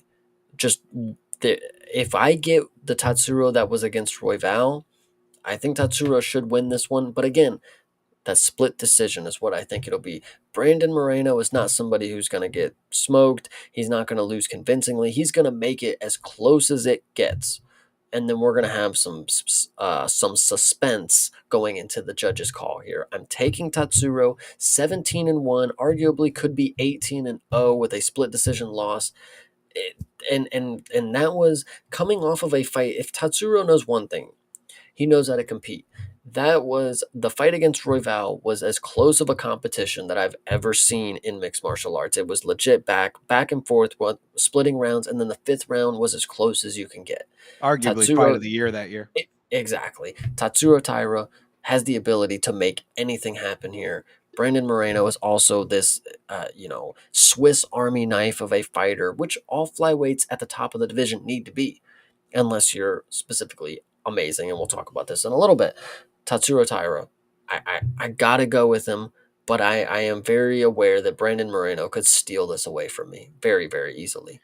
And really, I mean, that's kind of where I land. Brandon Moreno is a dude who, I was just talking about Jalen Turner earlier in this stream, coming back after a little bit of a sabbatical and, wondering how he's going to look. Well, Brandon Moreno did just that, came back looking 10 times. I mean, like, not 10 times better because he always looked good, but coming back just in peak condition and form. I mean, his return fight was nothing short of a masterclass. So that's the level of fighter that you're really consistently getting out of Brandon Moreno. Tatsuro Taira also extremely consistent. I mean, this is a one of those like unmovable object, unstoppable force kind of fights. You know what I mean? Like both of these guys have such a clearly defined skill set, and they utilize it consistently, fight over fight as well. So you have a very competitive fight here that's going to be probably a lot of two-way action, I would think. Tyra's probably going to have a little bit of an advantage on the ground if he can get him down. Moreno, a little bit of an advantage in the striking is how I would look at it. It's really just a matter of where this fight navigates itself to. Like if Moreno's going to be able to stuff those takedowns, he has a little bit more advantage on the feet. It's almost a shame that this fight is a 3-rounder. This really this deserves to be a 5-rounder for sure. So all of those things being equal, it's very hard for me to ever go against Brandon Moreno. What we have seen from him in this division consistently, and still 31 years old. Matt, go back through this man's record and look through all of the wars that he has put on for us in this division in that short amount of time, in the short amount of years that he has been doing all of this. In the grand scheme of thing, a lot of fights in a short amount of time, still more time to keep going. And I don't even think you can really improve upon the skill set, but still put on amazing performances. Tatsuro Taira, 25 years old. This is an insane matchup between these two, really, at crazy points of their career, because they are so skilled, both of them. I'm leaning on the experience a little bit, and really this is as much of a coin toss as I think that we're going to get. Split decision, I think, tracks it tremendously well for the type of fight that I believe this is going to be. That all being said, I'm going to go with Brandon Moreno. Got to go with what I know, and Moreno getting the win is something that I've seen enough times to be confident in it. This is two baby-faced. Brandon Moreno, the baby-faced assassin. They're two baby-faced guys, but don't let it fool you. This is going to be a knockdown, drag out war of a fight, I think. Yeah, I would love a split decision here just because I think it's what both the fighters deserve. But I obviously got to see who's going to perform better. I would love to see it be Tatsuro, but Moreno is somebody that I genuinely do like to root for. He makes compelling performances, is what I would say. Yeah, and it's one of those things too. Last real point that I have about this is that, like, we talk often about flyweight, being one of the most, if not the most competitive division, very exciting division, of course, but also one that there's a reason that we have this carousel of repeat characters at the top of the division. It's because these guys have really set the cream of the crop rises so dramatically at flyweight. And Tatsuro Taira, to his credit, at 25 years old, has gotten himself into that equation. So in and of itself, that's an amazing accomplishment to even be mentioned amongst the Royvals and the Morenos and these types. Pantoja up there at the top. This is a guy that, even if he does not win this fight, is going to be on the next wave. He will not be leaving that echelon. Once you ascend to that level, like, I don't think that there's going to be anything that's really going to knock him down unless he gets on a really bad losing streak and it starts to show like noticeable noticeable cracks in the armor kind of thing. This is not going to be that. Um, it's just Moreno has already been there and has already been on that cycle for so long at this point that these kinds of fights, it's old hat for him at this point to go into a war. Sometimes, I feel like I said this about somebody more recently, but Tatsuro is one of these guys that I truly believe that, you should be happy. Well, if you were happy that he took his loss to Roy Val, I mean, he was 17-0 at the time. If you were happy, you're in for a treat because he is only going to get better. Losing is only going to make him better. Now that he took that loss to Roy Val, he knows how he could have won that fight. And that was as close as they got with the top of the division. So just be on notice that this guy, he took a loss and it's only going to make him better, and he's still got plenty of time to go. He's 25 years old at 17-1, just took a loss to the most skilled person in the division up until a couple months ago. Tatsuro is no joke. I like him a lot. Same. Oh, absolutely. Yeah, most definitely. Like I said, a win or loss does not change the opinion of him, really either side. You know what I mean? This is just one of those fights that I'm just glad we're getting this fight kind of thing. Yeah, 100%. So yeah, so there you go. So Again, who are you taking? oh, I'm taking Moreno. Yeah, All absolutely. right, I'm taking Tatsuro. I There will you go. definitely go for it. Like the stream that you think has the more base takes. Hell yeah. All right, co-main event of this thing is Alexandre Pantoja versus Joshua Van. I know that Chase is excited for this one. Pantoja is 30-5. He is 5-0 in his last 5. Submission wins over Kai Kara France and Kai Asakura. Split decision win over Brandon Moreno. Unanimous decision wins over Brendan Royval and Steve Urseg. Joshua Van is 15-2, 5-0 in his last 5. Knockout win over Bruno Silva. Unanimous decision wins over Edgar Shirez, Cody Durden, Ray Saruya, and Brendan Royval. This is what we do this for. This is the moment I've been waiting for about a year now. Josh Van is finally getting the recognition that is due. I've been rooting for this dude since his second fight in the UFC, and now we're finally here. He's ready to see if he can take Pantoja and take his belt off him. The instant thing that I'll say that stuck out to me when you were reading off the names of everybody that was beaten. Alexander Pantoja, geez, I can't say anybody's names. Pantoja's, he went to decision with Steve Urseg. That should be enough said right there. Steve Urseg is not very good. We know this, and he went to decision with him, and it was a split. Joshua Van, we should not be surprised if he gets all the way to the decision. The thing is we should be surprised if he doesn't whoop Pantoja, because I'm telling you, this dude's gonna be the striking volume, the way that he's able to push a pace with striking. He never steps backwards. He's always walking forwards. He's got good takedown defense to back him up. Pantoja lost on the feet to Figueiredo, and that's mainly why he was losing that fight. Joshua Van can do everything that Figueiredo was doing well in that fight, which is walking forward and punching.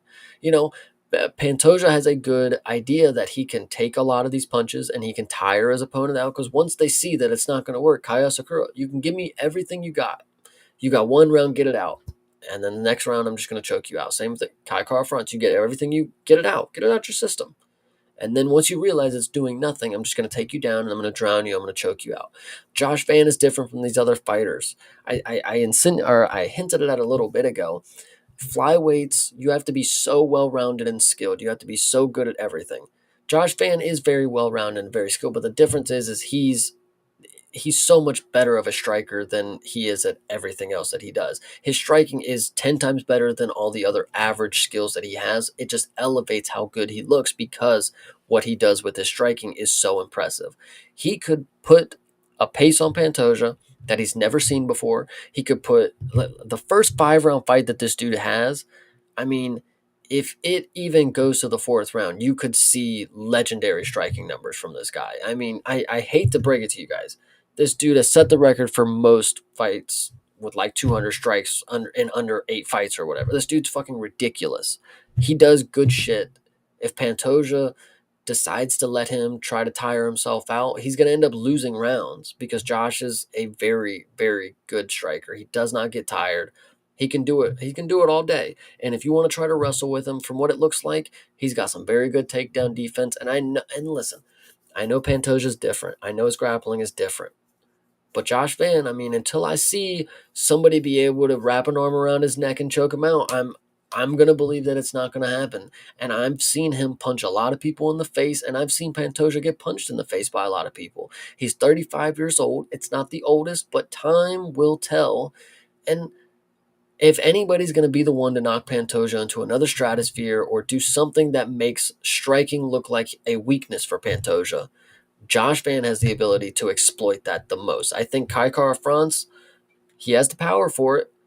He doesn't have the volume. None of these guys had the volume to stand with Pantoja because once they tire themselves out, there's no more power, there's no more threat. Pantoja can do what he wants with them.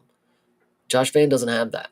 There's no luxury for Pantoja here. He's going to get 5 rounds of volume striking that are going to add up, and I truly do believe Josh Van has got this. I hear you. I mean, we were talking about this on, I think the stream from Saturday, and saying how Josh Van, it's a whole different world when you have 300 strikes to the face, Yeah, as opposed to what these other guys have done. But that being said, you're talking about the takedown defense, and Josh Van has had some pretty good takedown defense. But I'm of the mindset, as you kind of alluded to, that Pantoja is different. Pantoja is the meme of the main boss at the top of the mountain kind of thing. The all of the fallen soldiers all around, the one guy making his way up, and you're seeing what's at the top after all of that. And that is what Pantoja has become in this division, lapping this division. I mean, I'm very happy that Josh Van is here to imbue this with some new life, and I do think that he deserves this shot. And I think that he has a more than a puncher's chance. He is the puncher to have the chance. You know what I mean? Like that, he embodies that. The boxing is some of the best that we have seen in the sport in recent memory, and that is an undeniable as far as I'm concerned. But I do think that Pantoja, you're right that he will lose rounds if he is inactive and just allowing the striking to happen. He does not do that. Like, he will not let that be the end all of it. It's like, okay, I'll take the shots. I'll gauge the power. We have seen that Van, not necessarily a consistent finisher. Not saying that's impossible, but Pantoja's got a pretty hard head. That being said, feel him out with the power in that first round. At least let him get a little bit out of his system, get his hands on him. 2-3 rounds worth of that's going to be where I think the problem starts to come in. Van does have great takedown defense, amazing takedown defense for a guy who only started wrestling a few years ago. I mean, he really is a prodigy in a lot of ways. That being said, you are going up against the final boss, and it's a boss fight, brother. it's crazy. You actually, when you said it, I kind of, it like spoke to me. Like this could be our next BJ Penn. Like, here we go, guys. He's coming, the prodigy for real. Like, he's just that's he's naturally gifted at fighting. I mean, he genuinely can just pick up a lot of different things on the fly. I mean, it's not necessarily on the fly like, oh, he's just never trained it. It's like in the moment. Josh Van is getting a lot of flack for what he said on, I believe it was the Ariel show. They like, what are you doing to prepare for Pantoja? Like, what's your game plan? What are you thinking? And Josh, and I think this is a great answer from Josh, because with Pantoja, this is a good answer with the champion. He said, I don't have a game plan. Why? A lot of things can happen in there. Everybody has a plan, and then they get punched, and then things go on. I'm just going to go in there and play it by ear. Whatever happens, I have planned accordingly for all different types of things. But whatever one is the one that I'm faced with, that's when I'll have a game plan. I'll figure it out then. And I think you can't go in here thinking you have the key. You're not going to go in here and it's not going to go your way. Play the cards that you're dealt, go in there and figure it out on the fly. I think that's the best thing that Josh can do. You know, just go out there and have fun. You're 24 years old, dude. I mean, 24 years old, you got the title shot that you rightfully deserve. You're going to be around for a really long time. Just, I don't know, just be ready that it could all actually amount to you being the champion of the world on this Saturday. I would say that. For sure. And really, to that point, this is another fight that, like, losing this fight, unless he loses in some dramatic fashion, which I don't necessarily anticipate, I mean, is a submission likely, not likely. I mean, could it happen? I Yeah, I would mean, say it's likely. I mean, yeah, well, that's the thing, right? Is how like if he gets him down, that's going to be the yeah. it's what I was saying. You know, I kind of referenced that we had talked about it. What I had said was that my if I was going to be giving any kind of advice, it would be to get your shots in and then get as far out of range as you can. It's you have to be very quick with your fast shuffle when it comes to Pantoja because any amount of distance closing that he can do, he will do, and that that's consistently fight over fight. Whenever he's getting swarmed, it's an instinct. He is a champ for a reason with that. I Yeah. mean, like it's the instinctual switching of like he Van talking about being able to kind of be loose in there and not have like a defined game plan. Pantoja embodies that. Whatever you're going to be bringing to the table, he will on the fly adapt to it instantly. I mean, it's a drop of a hat kind of thing with him. So you give him any kind of space, he will exploit it. Gets you to the ground, it could be a definite problem. All of that said, I mean, I understand where you're coming from with like, if it's working, stay with it. Cause I say that a lot myself, if I haven't seen otherwise, then, I got to stick with what I know. But what we know from Pantoja is dominance. I think the most likely scenario for Pantoja to win, and this I think, I mean, he may not be able to get Josh Van down, but it may not be his plan. He may fake that he's going low and just jump right on his back and get a standing RNC. I mean, listen, he did that exact thing to Brandon Royval in the first fight, I'm pretty sure. So I would not be surprised if Josh Van is expecting him to go low and Pantoja swoops around on his back and it takes a minute. Josh Van might be, trying not to let him get the choke, but eventually I think we're going to see him. If a submission victory for Pantoja is going to come, I think it doesn't get to the ground because Pantoja doesn't want it to, obviously. But I think his game plan would to be, I can do it on the feet. I can just sneak around and whatever. But I truly do believe that it could be Pantoja's time up. Josh Van could change the evolution of what the flyweight division is going to be. Let me just ask Pantoja this: what would you do for $70,000 right now? At Cash Patel, I don't know. I don't think that. I mean, a champ probably is not in need of that. In fact, he was the one who was saying he has to be the champ because he doesn't have other options. He's doing it for his family, kind of thing. Mhm. He needs to retain as long as he can. He doesn't want to go back to Uber driving, True. or door dashing or whatever he was doing. So this guy already had it figured out. Being the champ, that's good enough of a payday for him, I would say. Now, Van could be ushering in a new wave. Everybody's time has to come.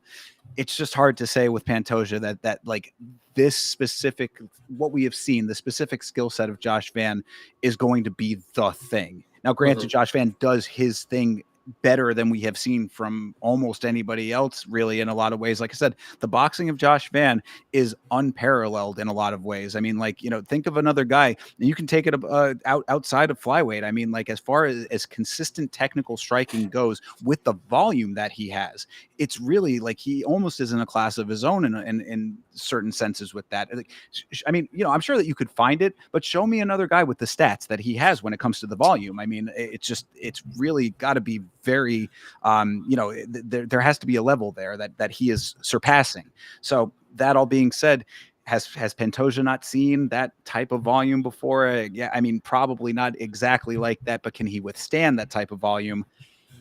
I think so. We'll see. I'm very excited for this matchup. I really cannot wait for Saturday because I truly believe, as you can tell, with my Myanmar flag up, we will be repping Josh Van and we will be taking the belt back home. Hey, and I'd be happy for it too. And as I said, lose this fight doesn't really drop the stock all that much unless it's some kind of brutal knockout or a really quick submission. If it's like a fraud check situation kind of thing, then okay. But other than that, Josh Van is going to be fine either way. But it would be cool, and it would honestly be kind of refreshing in a lot of ways for flyweight. We were just talking about that rotating cast of characters at the top of flyweight. Like, some new blood would be kind of welcomed at this point. Let it be Josh Van. Hell yeah. If it's going to be anybody, let it be Tatsuro or Josh Van. Jesus True. Christ. Yeah, I'm with that. So all things being considered, you're going with Josh Van, I'm as you going said. with Josh Van to finish Pantoja by knockout in round 4. Call it. Oof. Wow, that is a bold prediction. I am going with Pantoja.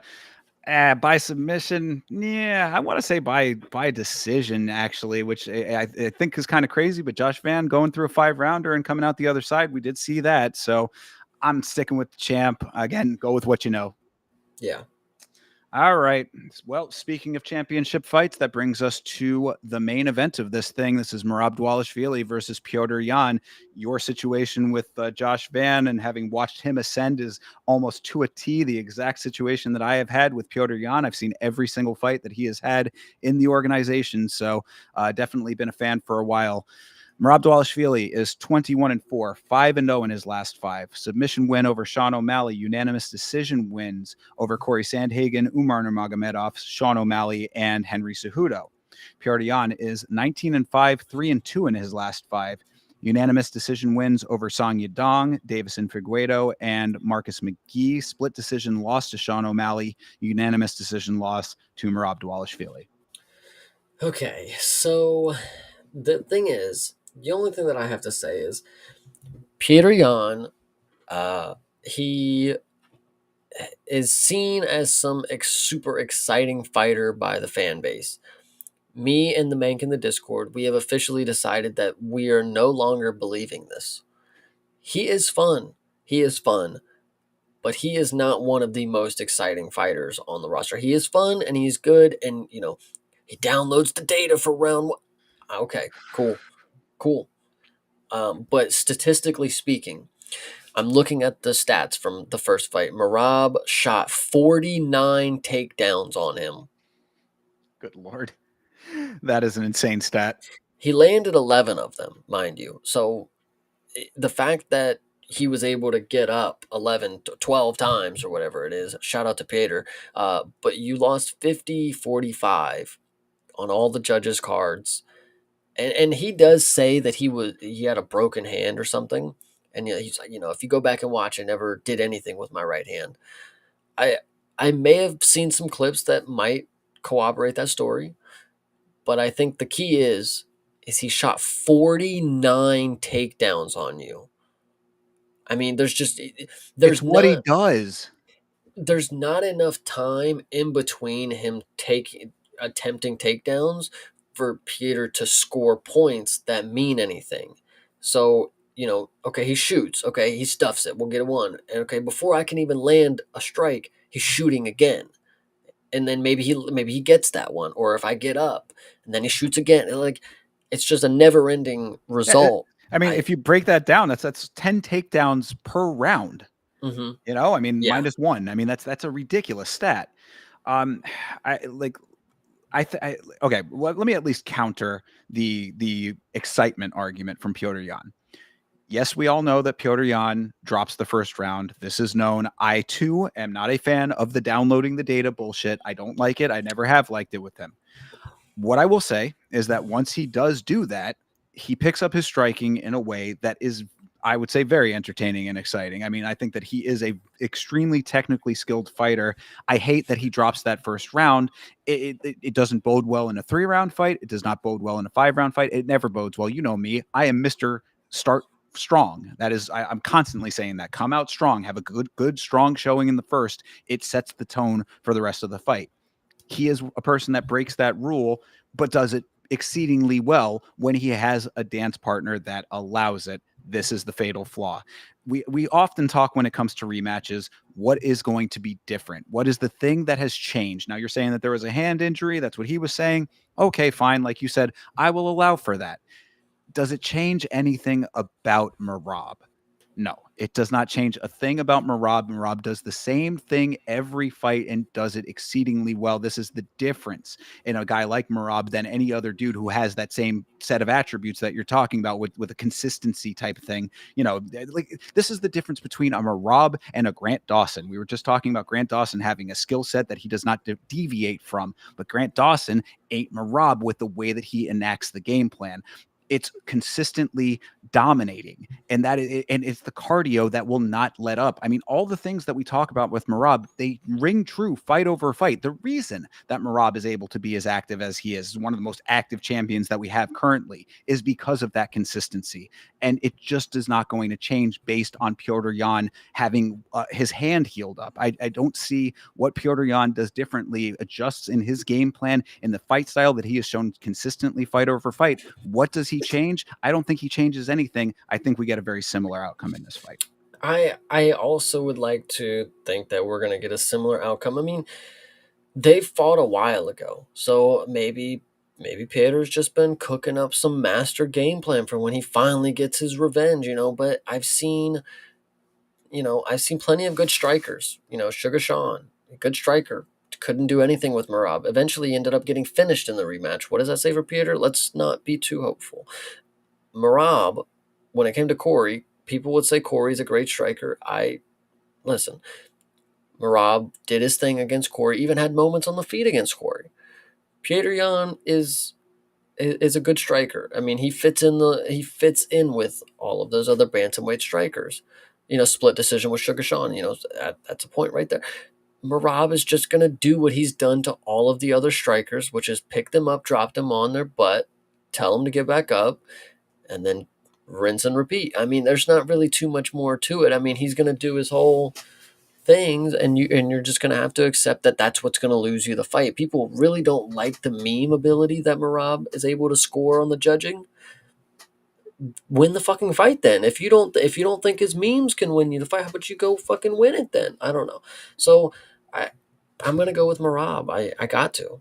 The only thing that I could see going Piotr's way, and talking about him having a different bag of tricks or anything like that, you're right. Maybe he's worked on his takedown defense, drilling it every day since their last fight. I don't think that that's the thing, though. What I think is the thing is going to be him breaking that bullshit downloading the data thing. Like, don't drop the first round. If you come out like Terrence McKinney, see how that works out for you a little bit. I would say that if you come out here stronger than you ever have first round, especially for a guy that you've already fought, think about that aspect of it. What data do you need to download? Everybody on the planet knows what Marab brings to a fight at this point. It's consistent, dominant pressure always. So if you know that that's what's coming back and you've already fought it for as many rounds as you have at this point, come out here and have that be the difference maker. Catch Marab off guard. I think that that's a big thing that a lot of these guys don't like. They don't anticipate having to have that as one of the skills in their arsenal. That, like, maybe if you actually like bring something to Marab that he's not anticipating, it might throw him off of his game a little bit. You think about the way that all of these fights have started. Corey didn't come out super strong. I mean, he had a couple of moments early on, but not, nothing amazing. Umar maybe a little bit stronger, but still eroded over time. Probably wasn't, supposed to be in that fight at that early anyway. Go back through the list of the guys that Marab has fought. You have not seen a guy just go in there and try to take his head off from the start of this thing. If Piotr Jan walks in there and just starts decking Marab left, right, goes in like he would be in round 3 and round 1, maybe you have a leg to stand on with his excitement factor playing into why he could actually win this thing. But if he doesn't, and he starts, having this slow start, lets Marab do what he does. Marab is a train that does not go off the tracks. So you let that thing get out of the station, you're going to have a bad time. I would just hate to be the fan of Peter Yan, right? And listen, I'm not the biggest Marab fan. I am part of the Marab mafia. I am. But Peter Yan, if he spends 50 minutes in this cage with Marab and doesn't win a single round, I mean, what can you even say? Like, he's already, you can't say, he's the best right underneath Marab. I mean, if he goes to decision with Marab and gets 50-45 again, like that's horrible. That's like horrible. I mean, or really, at the other side is what we've talked about on this very show before. Marab is making a case for being one of the goats of this sport, not just of the bantamweight division. I've always said that this is the exact fight to me that will make him the goat of this division. Like 3 fights ago, I was saying this. I was like, clear out everybody that they put in front of you, and one more with Piotr Jan. You can go back, run the tape back. Have said that exact thing. This is the time. So really, I mean, like, again, with if we're talking about methods here, it's like if Piotr Jan doesn't bring something new to the table and this is another cakewalk, I think it says, yeah, that Piotr Jan probably, should not have, it shouldn't have had to have been Piotr Jan again, but more so, it just speaks to what Merab is. And that is one of the best fighters that we have seen in the modern era of the sport. I mean, it's one of those things, like you can try to fact check that or try to dissect it however which way you want based on what he does and the fact that he's not much of a finisher, but we did see a finish recently from him. Put that into the equation, perhaps. Either way, this is dominance plus an actual compelling element to it. We just saw Islam Makhachev and Hamzat Chimaev put on performances that were less than compelling. Merab does it, and it's actually fun. I think that there's GOAT elements here, and you can have your opinions about it, but those are mine. True. I respect it. I think Marab is going to get this one done. I think I've made up my mind. Go in there and take his head off, Piotr. And this is coming. Like I said, I know I've watched every single fight.